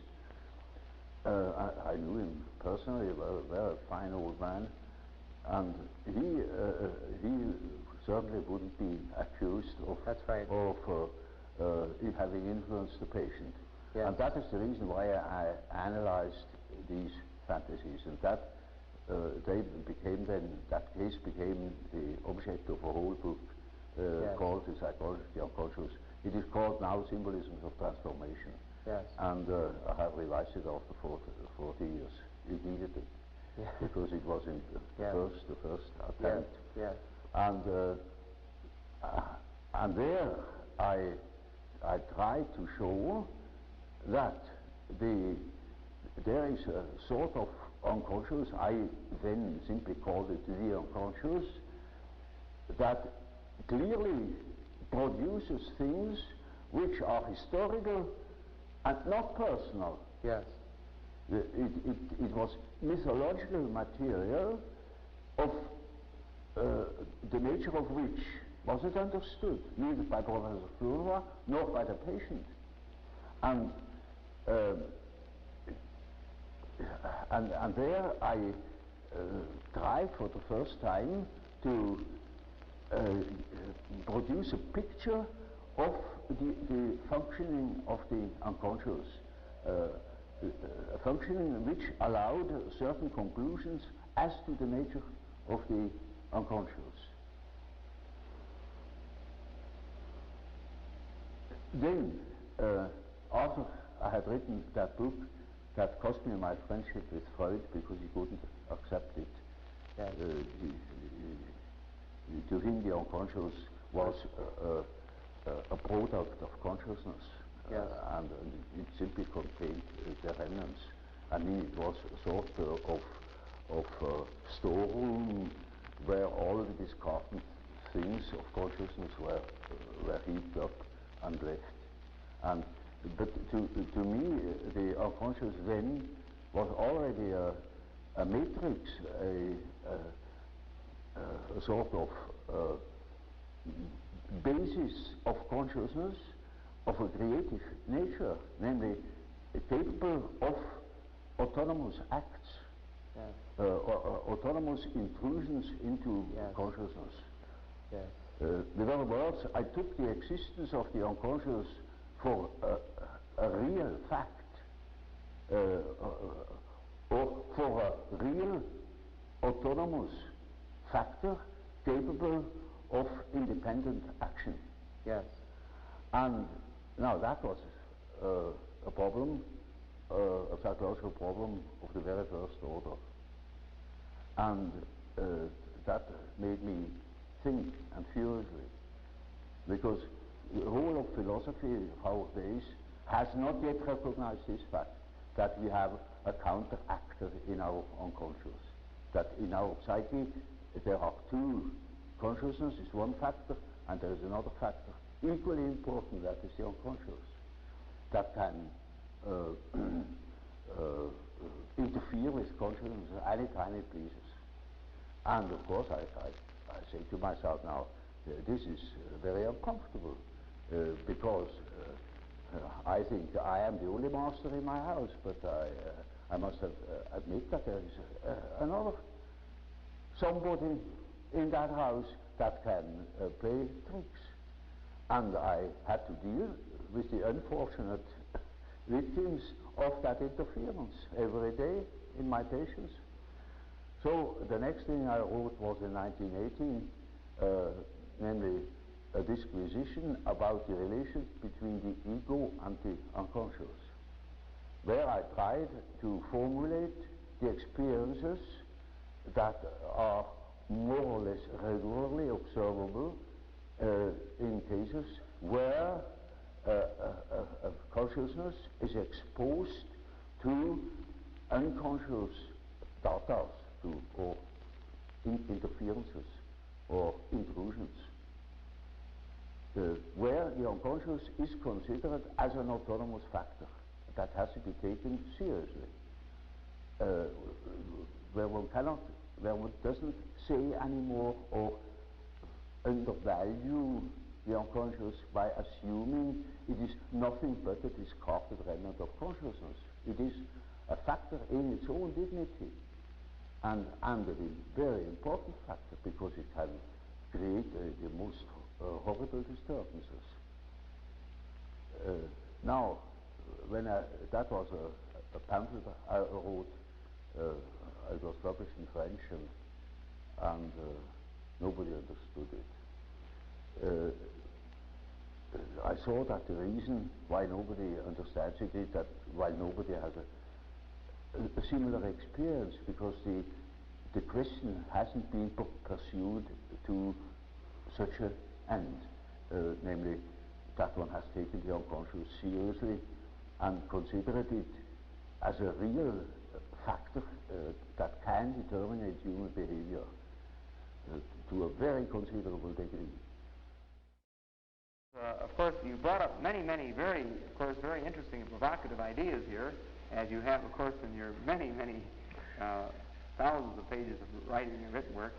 And, of course, running through all your work, there are many of these ideas in the personal unconscious, the race unconscious, the self, the ego, the persona, the energy principles, such as we mentioned entropy and equivalence and so on, in a sense, the first and second law of thermodynamics, I believe, that you suggest or allude to. And now, in trying to look at the whole person, of course, one is struck that you are trying hard to look at the whole person, that you don't want to look at these little parts of this person, but feel there's sort of a total future realization of the whole that may be very important. That you talk, for example, about a process of individuation, how this whole person emerges, if I'm not mistaken. Would you like to comment a little bit upon this process of individuation, this process, how all these factors move toward a whole, a totality?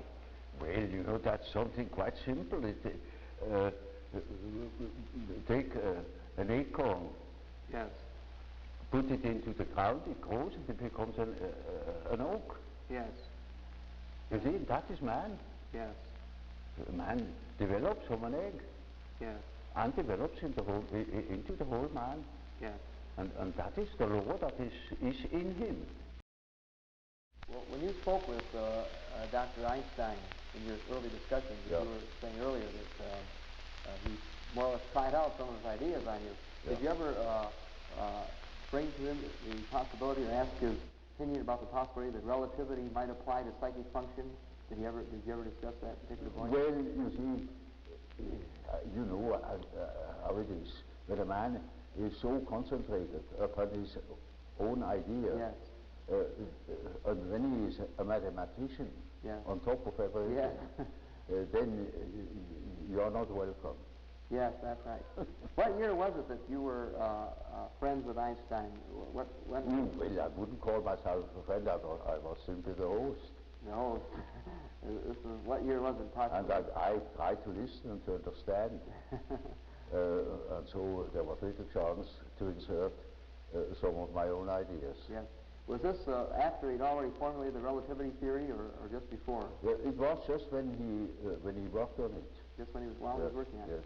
Yes. That is very interesting. Right in the beginning. Yes. Yes. It was very interesting. Yes. Very interesting. In your dealings with Professor Toynbee, you know, we were discussing that you knew him, had contact with him. Have you gotten rather interested in his ideas of history? Oh yes, you see his ideas about the life of civilizations. That is ruled by archetypal forms. Yes. And Toynbee has seen that what I mean by the historical function of archetypal developments. I see. See, that is a mighty important determinant of human behavior. Yes. That lasts for centuries or for thousands of years, yes, and expresses itself in symbols. Yes. Yes. Sometimes symbols you would think nothing of it. For instance, you know that the Russia, the Soviet republics, have that symbol of the red star. Yes. Now, it's a five-rayed red star. Yes. America has the five-rayed white star. Yes. They are enemies. Yes. They can't come together. Now, in the Middle Ages, for about at least 2,000 years, the red and the white is the couple. I see. That is ultimately destined to marry each other. Yes, yes, I see. I see. Very, very interesting. You see? Very interesting, yes. So America is a sort of matriarchy in as much as most of the money is in the hands of women. Yeah, that's right. And Russia is the land of the little father. Yeah. You see, that's a patriarchy. Yes, very, very interesting. And so it is father and mother, you know. The white woman, in Middle East they call it the white woman, the femina candida, and the servus rubeus, the red slave. I see, yes, yes. Now, so it was going to happen. The two lovers that quarrel with each other. Yeah. I was about to ask you a little bit about what seems to be a very fundamental part of your writing and your ideas, and it's encased in the term mandala. Now this seems to be sort of an ultimate realization, a direction, and I would certainly be most interested in hearing your observations on this idea. Well, mandala is just one typical archetypal form. Yes. It is what they call in alchemy the quadratura circuli, yes. the square in the circle, yes. or the circle in the square. Yes. And it is an age-old symbol. Yes. That goes right back in the prehistory of man, yes. and is all over the earth. Yes. And it either expresses the deity or the self. Yes. And these two terms are psychologically very much related. Yes.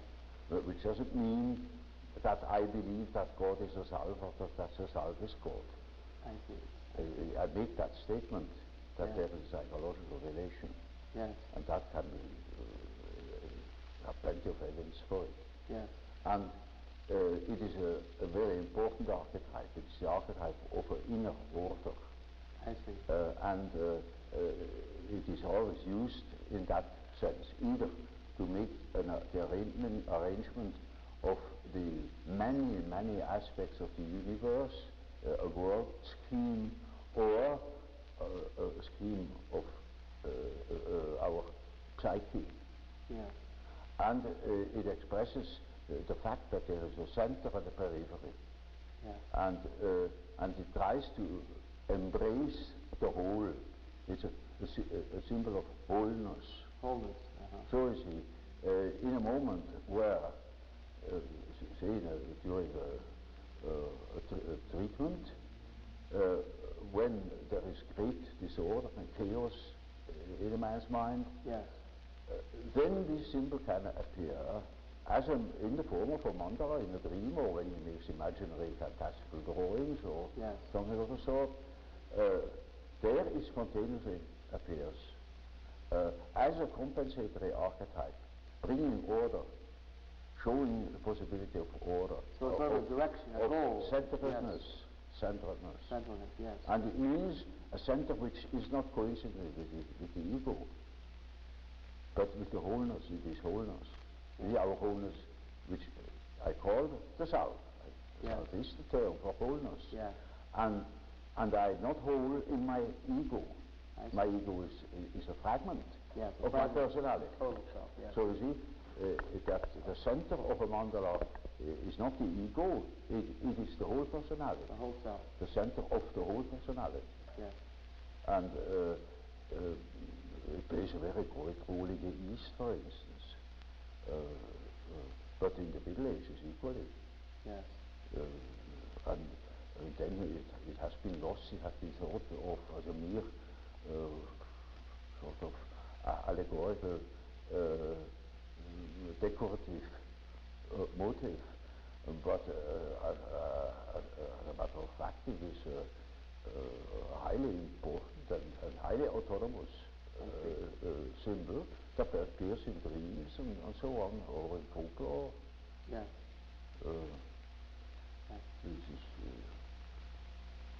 This is what could easily say the main archetype. Yes. Yes.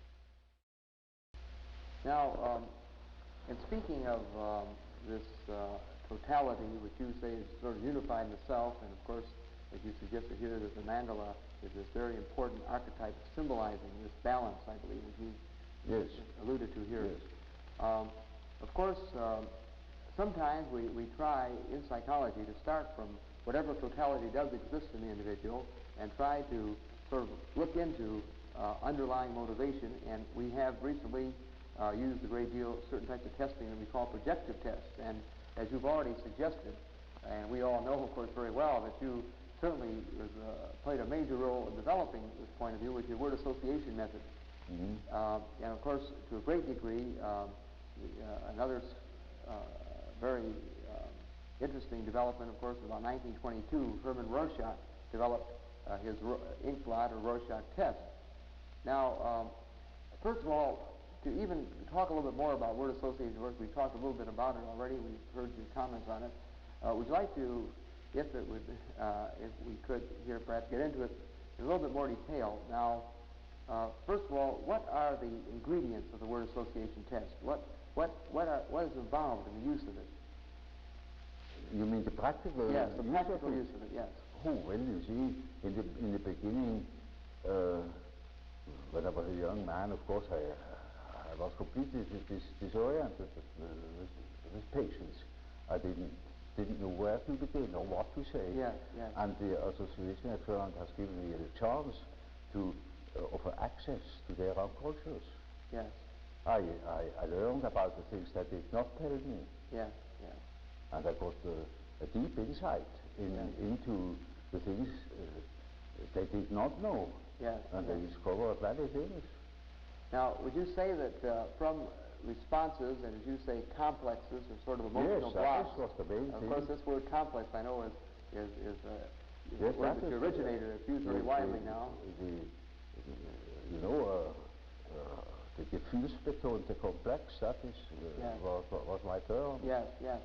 Now, do you hope from these complexes or emotional blocks that you uncover as you administer this test to get at materials of the personal unconscious or the racial unconscious or all of the factors that influence this individual? You know, in the beginning there was no question of collective unconscious or something like that. It is chiefly the ordinary personal complexes that I see. You weren't expecting to get into such depth with these. Among hundreds of complex associations, there might appear an archetypal element, but that wouldn't show particularly. Yes, yes.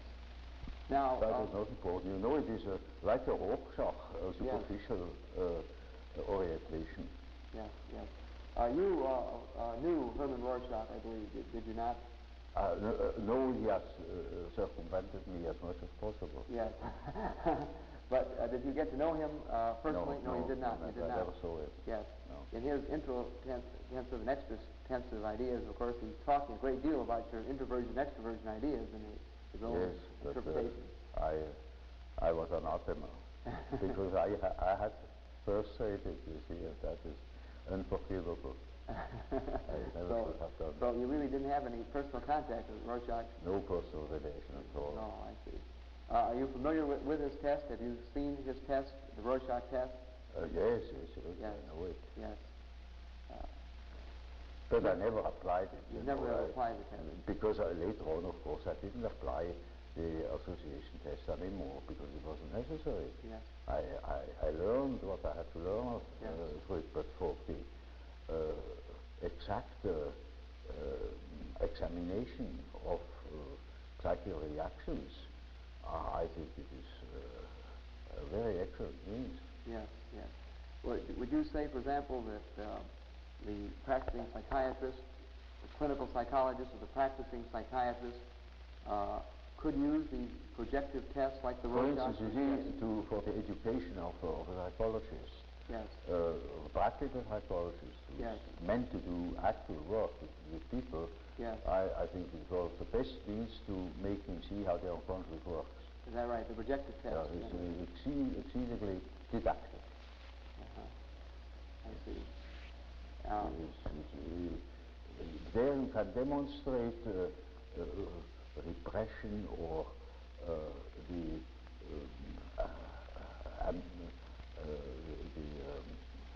amnestic phenomena, the way in which people cover their emotions, and so on. Yes, yes. It is like an ordinary conversation, but seen and measured in its principles. Yeah. And that makes it so interesting. Yes. You observe all the things you observe in a conversation. Yes. For instance, you ask people something, you discuss certain things, and you observe little hesitations, mistakes in speech, certain gestures. All that comes to the foreground in the, and measurable, you know, yeah, in the experiment. And so it is, I think I don't overrate the didactic value of it. I think very highly of it. You. Yes, and we still use it in the education of young aliens. Yes, use it, I think. Or, you see, for instance, if I had a case that doesn't want to talk, I can make such an experiment that I find out a lot of things through the experiment. Yeah, yeah. I have, for instance, discovered a murder. Is that right? Oh, would you like to tell us a little bit more how this is done? You have that lie detector in the United States. Yes. Well, that is the association test I have worked out with the psychogrammatic phenomenon. I see. And we have done a lot of work also with the pneumograph to show the decrease of the volume of breathing under the influence of a complex. I see. That is one of the reasons of a tuberculosis that arises from such a condition. People have a very shallow breathing, don't ventilate the epicels of the lungs anymore, and get a tuberculosis. Half of the tuberculosis cases are psychic. Yes, yes. Of course, this matter of psychic tubercular cases and so on, of course, gets us into a particularly interesting special case of motivation that we're talking a lot about in the United States today, and I'm sure that is interesting to you also. This is the whole area of psychosomatic medicine, the way our unconscious, emotional elements of the total personality. I see quite a lot of astounding cures of tuberculosis, chronic tuberculosis, by analysis, where people learn to breathe again. But it wouldn't have helped them if they had learned to breathe normally. That wouldn't have helped. But understanding what the complexes was, that has helped them. Yes. Well, this is, when did you first become interested in the psychic factors of tuberculosis? Was it many years ago? When did you first become interested in the psychic factors of tuberculosis? Well, I was an alienist to begin with. I was always interested. Yes, you were. Always interested, naturally. Yes, yes. Now, of course... presumably because I understood so little of it. Yes. Or I noticed that I understood so little. Yes. Now, the point that this leads to very logically is the point I started making a moment ago. We're sorry to interrupt you. But you see, this is very much the heart of a lot of our thinking today, the area of what we call psychosomatic medicine. Yes, sir. Where we are now, right now, becoming more and more interested in the very thing you're saying, how these emotional, how these unconscious, how these personality factors can actually have effect on the body. Mm-hmm. And, of course, the classic examples in the United States in the past have been, for example, the peptic ulcer, where they believe this is a case of where these emotional factors have actually created pathology in the body. Yes. And, of course, we've extended these ideas into many other areas. We, for example, feel that where there already is pathology, that these emotional factors can intensify it. Mm-hmm. Not only can it create it, but it can intensify existing pathology. Or sometimes there may be actually symptoms of pathology without these patterns. Now, for example, many of our physicians, or as you say, alienists in America, say that 60 or 70% of their patients are not individuals who have anything that really physically is wrong with them, but they have disorders that are of psychosomatic origin. Yeah, that's well known.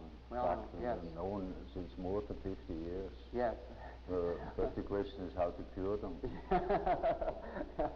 Now, what is the, in speaking of these psychosomatic disturbances, And as you say, tuberculosis would be one example, and we are now, of course, very interested in further research in this matter in the United States, and for that matter in other parts of the world.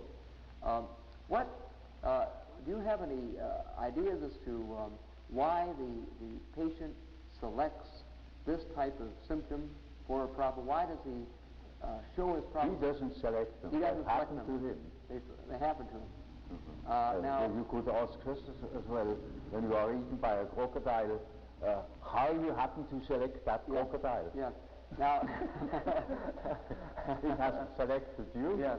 Now, of course, we mean this in a sense that unconsciously, why is selected? No, not even unconsciously. Not even consciously. Not even unconsciously. Yes. In other words, you don't believe that there's any way of tracing in the personality of the individual a reason why he must... You see, that is an extraordinary exaggeration of the importance of the subject. I see. As if he were choosing such things. Even unconsciously. They get him. Yes.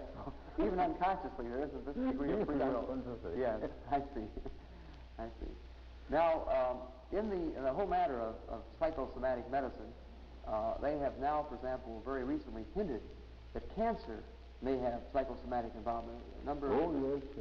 This doesn't surprise you? Not at all. We know these things since long, you know.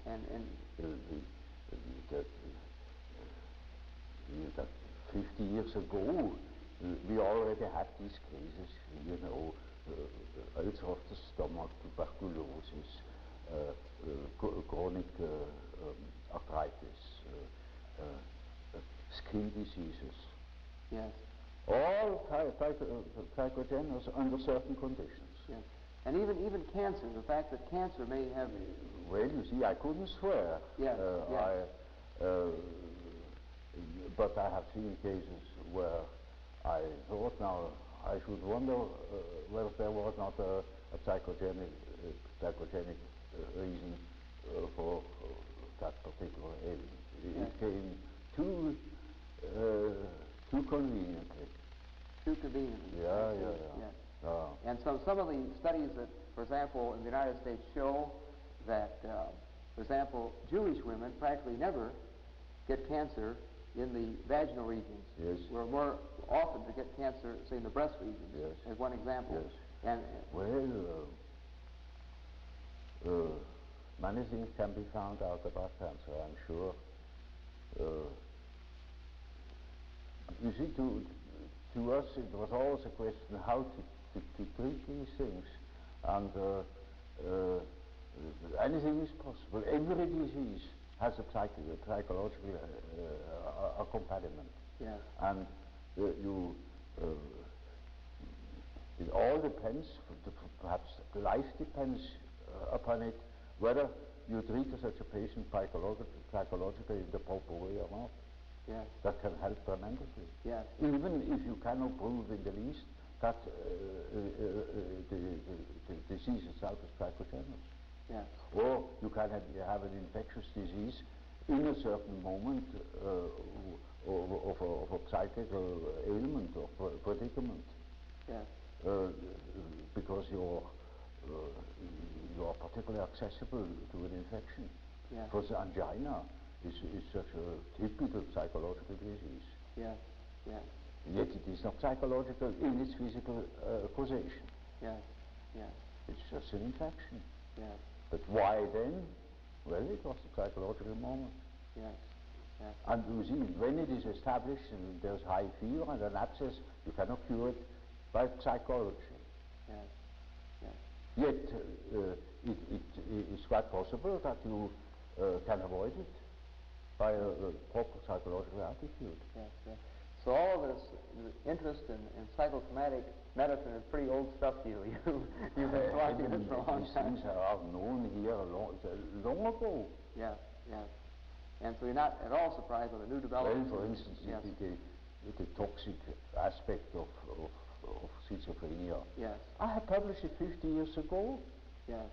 Just 50 years ago. Yes. Now one discovers it. Yes. You see, you are far ahead in America with technological things, but in psychological matters and such things, you're 50 years back. Yes. You simply don't understand it. And that's a fact. I'm sorry, you see, I don't want to offend you. That's a general collective statement. Yeah. You know. You simply are not yet aware of what there is. Yes. There are plenty more things than people have an idea of. I told you that there is a theologian who didn't even know what a horoscope was and thought it was esotericism. You see, everyone who says that I'm a mystic, you know, is just an idiot. Well, he doesn't understand the first word of psychology.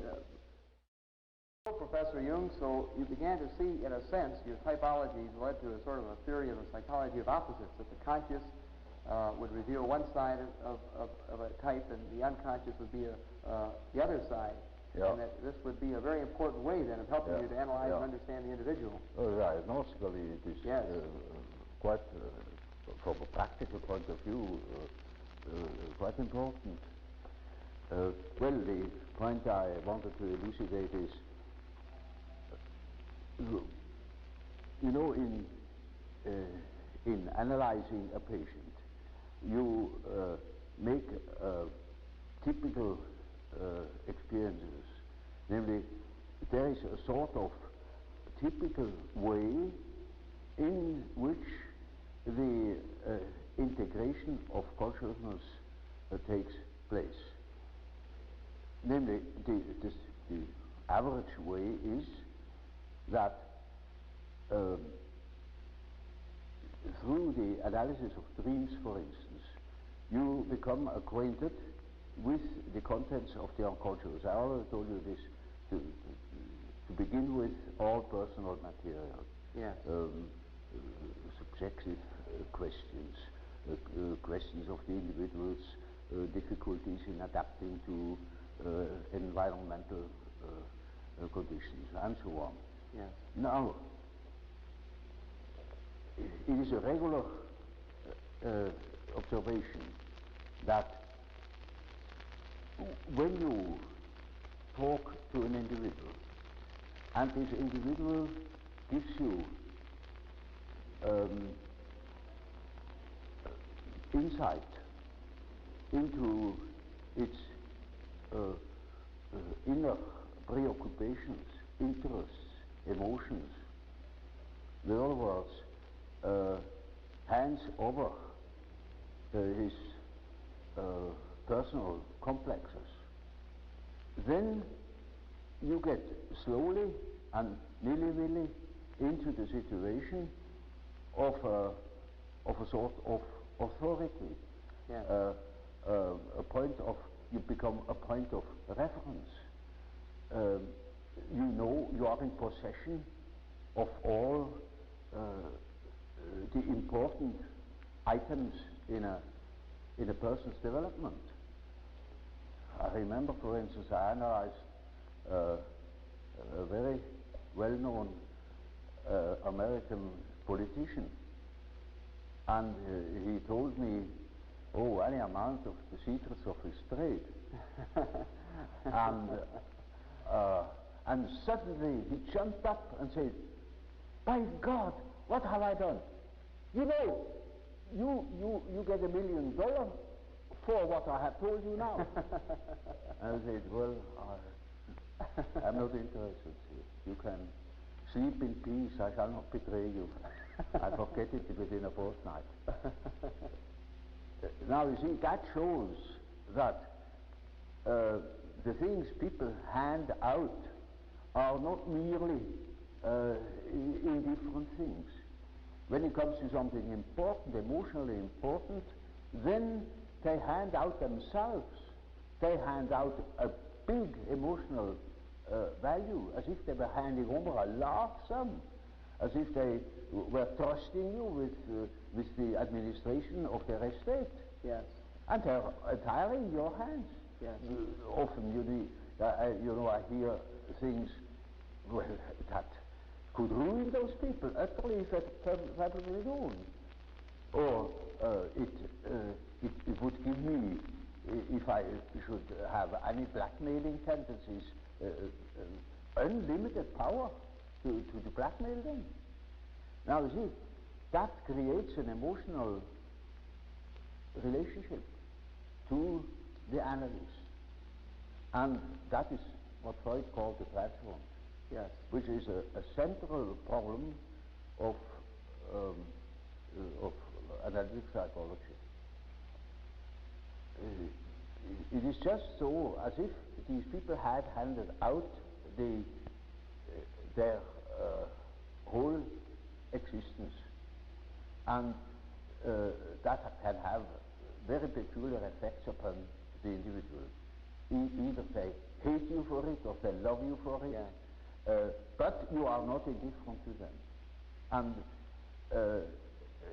there is then a sort of emotional relation between the patient and the doctor. Yeah. Now, when you hand out such materials, then these contents are associated with all the important persons in the life of a patient. Now, the most important persons are usually father and mother. Yeah. That comes up from childhood. The first troubles are with the parents as a rule. So, in handing over your infantile memories about the father or about the mother, you hand over also the image of father and mother. Then it is just as if the doctor had taken the place of the father, yeah, even of the mother. Yeah. I had quite a number of male patients that called me Mother Jung because they handed over the mother to me. Yes, yes. Curiously enough. Yes. But you see, that's quite irrespective of the personality of the analyst. It is simply disregarded. He functions as if he were the mother, or he functions as if he were the father, the central authority. And now that is what one calls transference. That is a particular case of projection. Yes. Now, yes. Freud doesn't exactly call it projection; he calls it transference. Yes. That is an allusion to the old superstitious idea of handing over a disease, yes, transferring a disease upon an animal, or handing over the sin upon a scapegoat, and the scapegoat takes it out into the desert and makes it disappear. Yes, yes. So they hand over themselves in the hope that I can swallow that stuff and digest it for them. And so I'm in loco parentis and have a high authority. Naturally, I'm also persecuted by the corresponding resistances, by all the manifold emotional reactions they have had against their parents. Now, that is the stuff you have to work through first in analyzing the situation, because a patient in such a condition is not free, he is the slave, he's utterly dependent upon the doctor, like a patient with an open abdomen on the operation table. Yeah. He is in the hands of the surgeon for better or worse. And so the thing must be finished, and so we have to work through that condition in the hope that we arrive in a situation where the patient is able to see that I'm not the father or not the mother, that I am an ordinary human being. Now, everybody naturally should assume that such a thing would be possible. For instance, that a patient could arrive at such an insight when he's not a complete idiot, that I am just a doctor and not that emotional figure of their fantasies. But that is very often not the case. So I had a case that was an intelligent young woman. She was a student of philosophy, very good mind, where one could expect easily that she would see that I am not parental authority. But she was actually unable to get out of this delusion. And in such a case, one always had recourse to the dreams. It is just as if one would ask the unconscious, now what do you say to such a condition? You see, she says, we are conscious, of course I know you are not my father, but I just feel like that, it is like that, I depend upon you. And I say, now you see what the unconscious says. Now the unconscious produced dreams in which I really assumed a very curious role.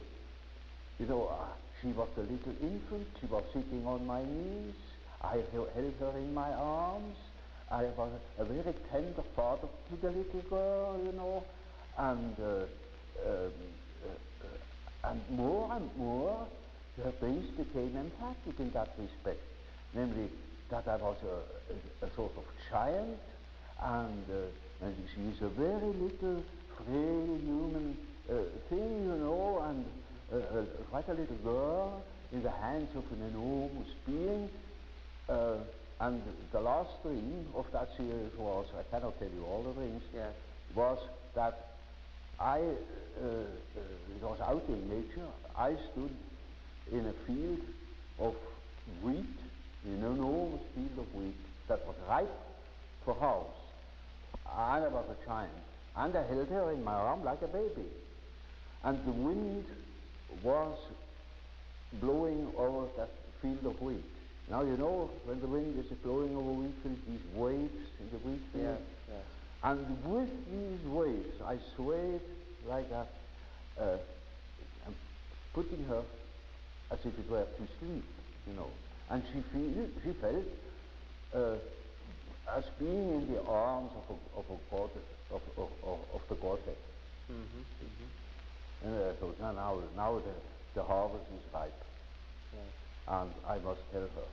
And I told her, you see, what you want and what you project into me, because you are not conscious of it, is you have the idea of a deity. You don't possess. Therefore you see it in me. That clicked. Because, you know, she had a rather intense religious education. Of course, it all vanished later on. And something disappeared from her world. Her world became merely personal, and that religious conception of the world was non-existent, apparently. But you see, the idea of a deity is not an intellectual idea. It is an archetype. It's an archetypal idea. Therefore, you find it practically everywhere under this or another name. You know, even if it has the name Mana, it is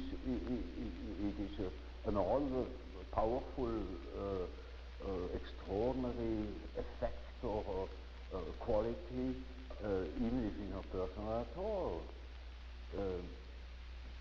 And so she suddenly became aware of an entirely heathenish image that comes fresh from the archetype.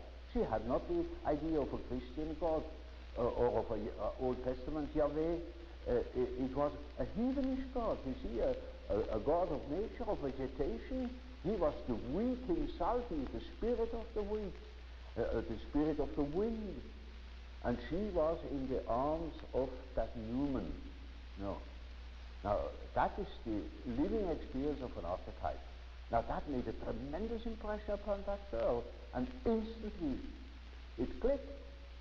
She saw what she really was missing, that missing value, that was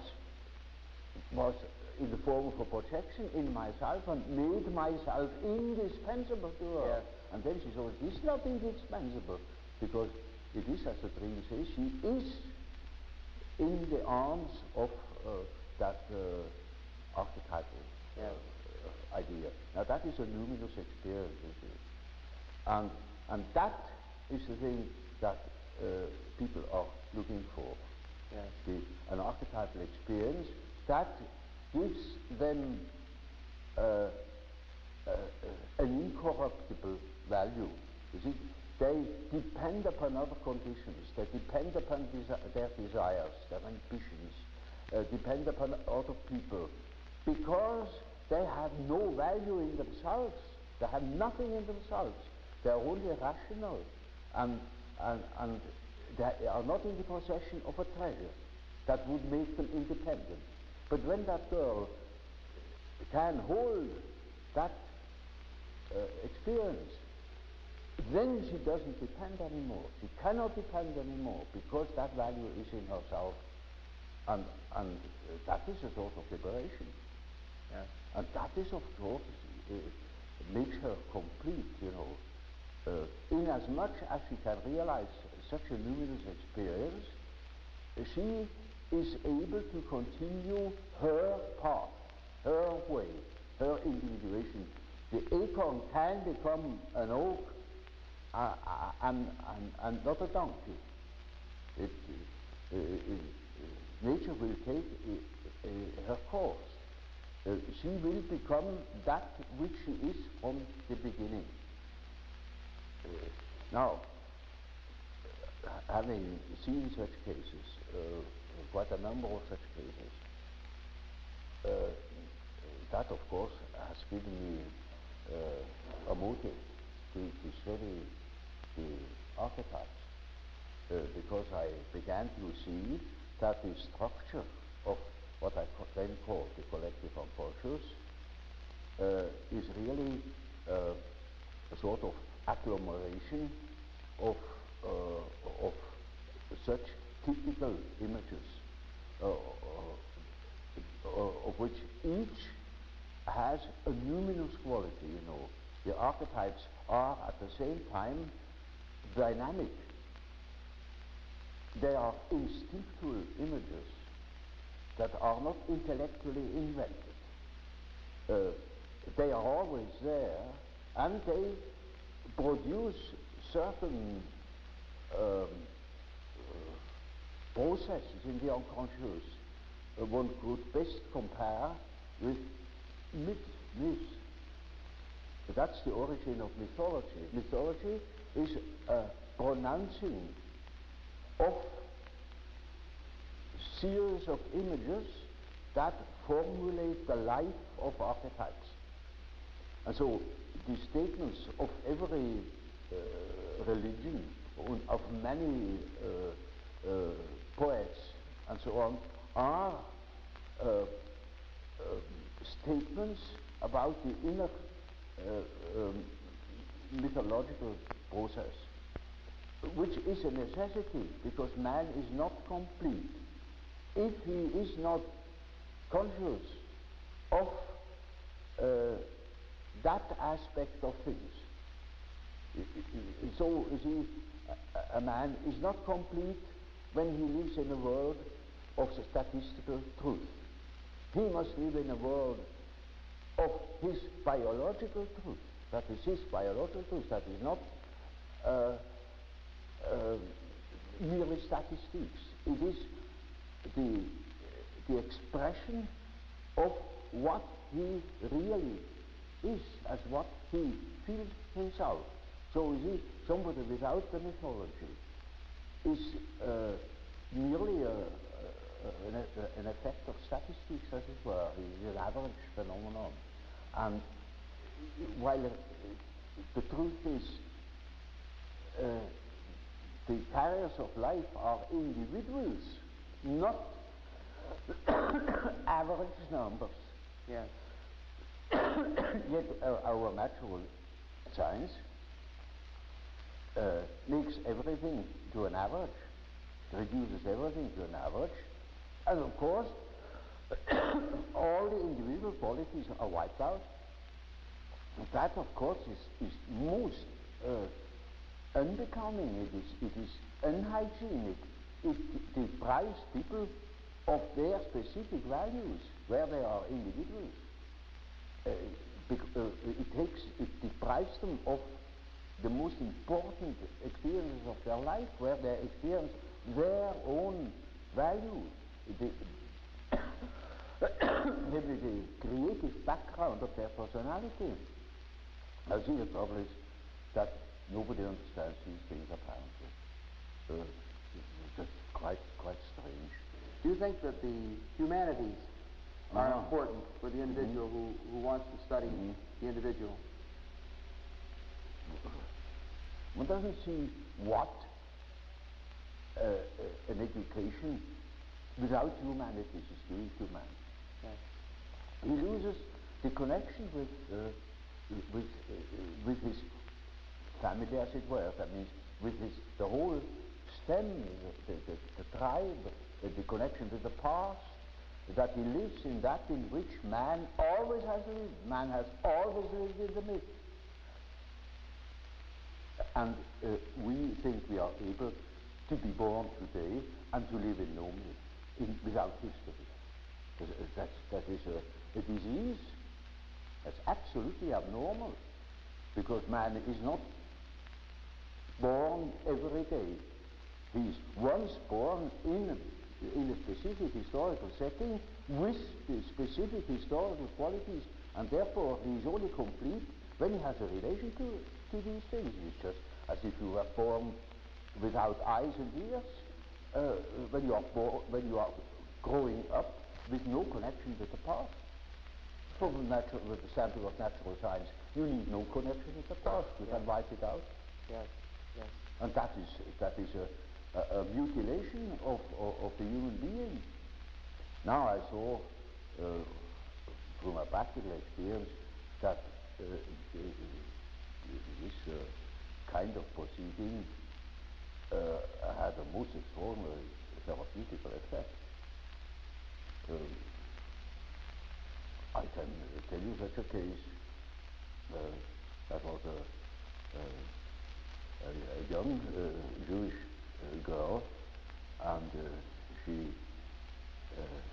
her father was a banker, and she had received entirely worldly education. She had no idea of any tradition or so. And then I went further into her history and found out that her grandfather had been a tzaddik in Galicia, and when I knew that, I knew the whole story. That girl suffered from a phobia, a terrific phobia, and has been in a psychoanalytic treatment already with no effect. And she was really badly plagued by that phobia, anxiety states of all sorts. And then I saw that girl has lost the connection with the past, has lost, for instance, the fact that her grandfather was a tzaddik, that he lived in the myth, and her father has fallen out of it too. So I simply told her, you will understand what your fear is. You know what you have lost? And she didn't, of course not. I said, your fear is the fear of your way. You know, the effect was that within a week she was cured from so many years of bad anxiety states. Because she went like a lightning through her. But I only could say it because I knew that she is absolutely lost. She thought she was in the middle of things, but she was lost, gone. Made no sense. What is our existence? You know, when we are just average numbers. You know, the more you make people to average numbers, the more you destroy our society. Yes.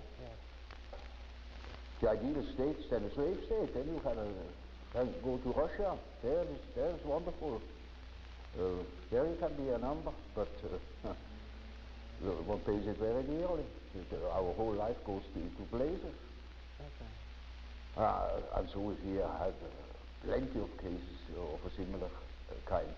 And that has naturally led me on to a profound study of the archetype. But now, by Jove, that thing should be taken into account. That is an enormous factor, very important for our further development and for our well-being. Now, in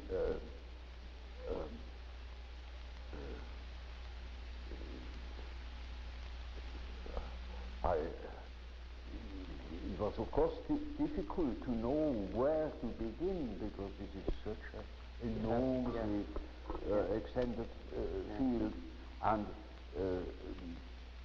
the next question I asked myself was, now where in the world has anybody been busy with that problem?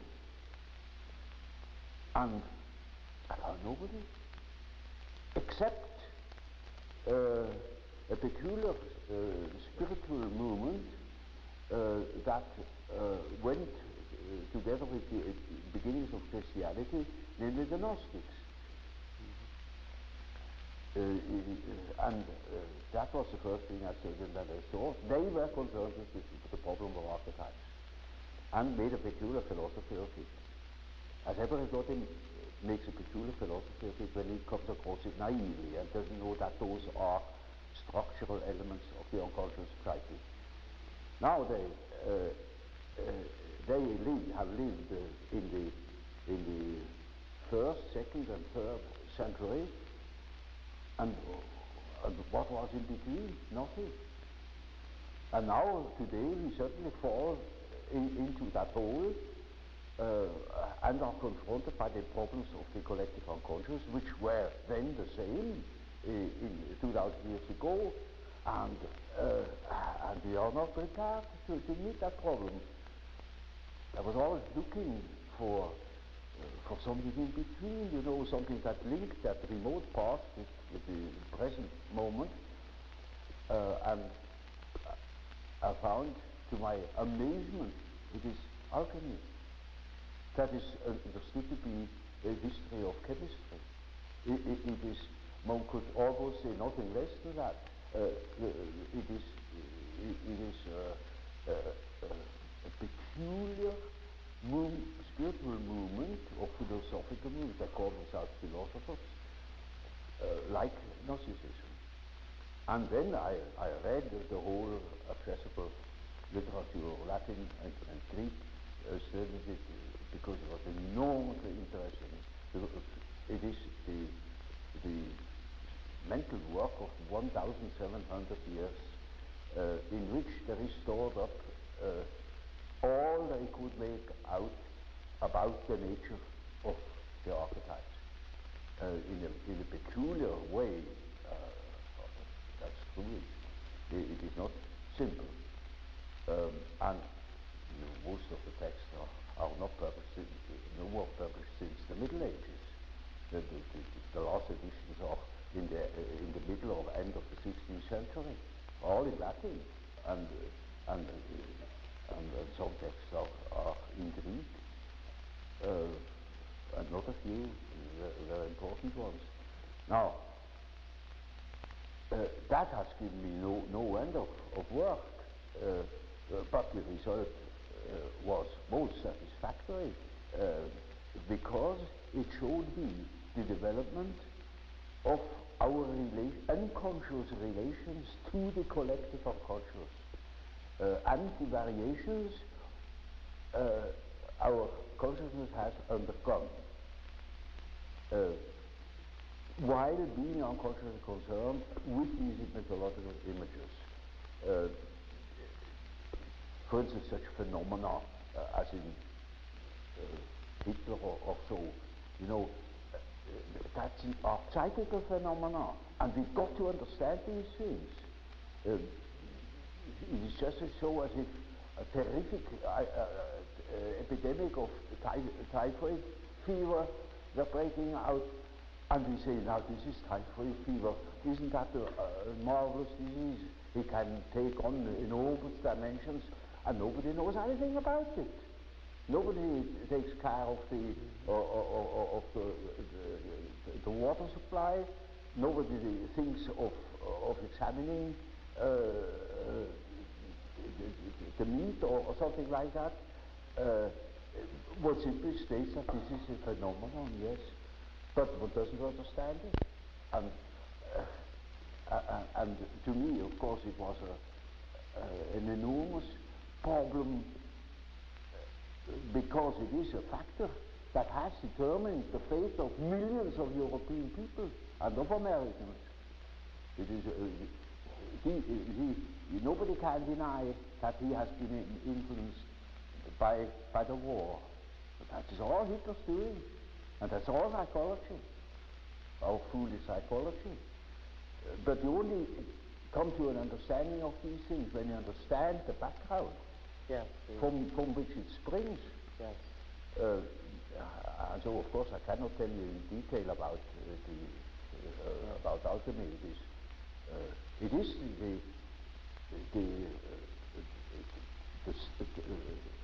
the basis of our modern way of perceiving things, and therefore it is as if it were right under the threshold of consciousness.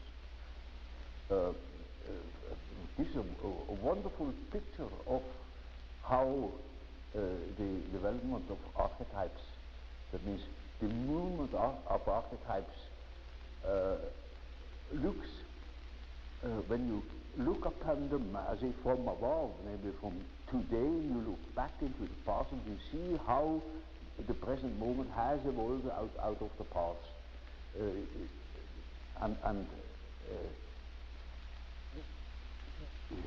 It is just as if the alchemistic philosophy, it sounds very curious. We should give it an entirely different name. It has a different name. It's called hermetic philosophy. Of course, that conveys just as little as the term alchemy. Yes. It is the parallel development, as Gnosticism was, to the conscious development, say, of Christianity, of our Christian philosophy, of the whole psychology of the Middle Ages.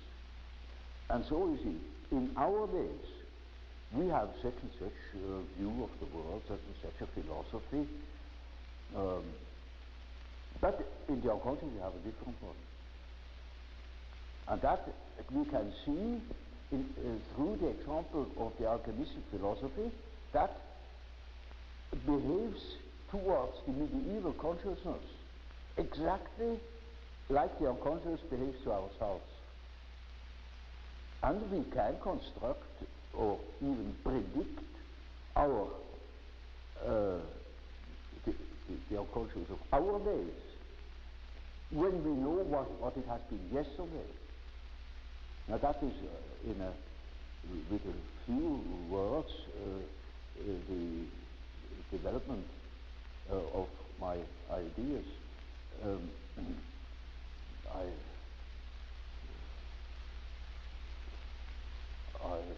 think without going into detail, I couldn't further yes, well, you have gone into great detail elsewhere, though, much of your writing, of course.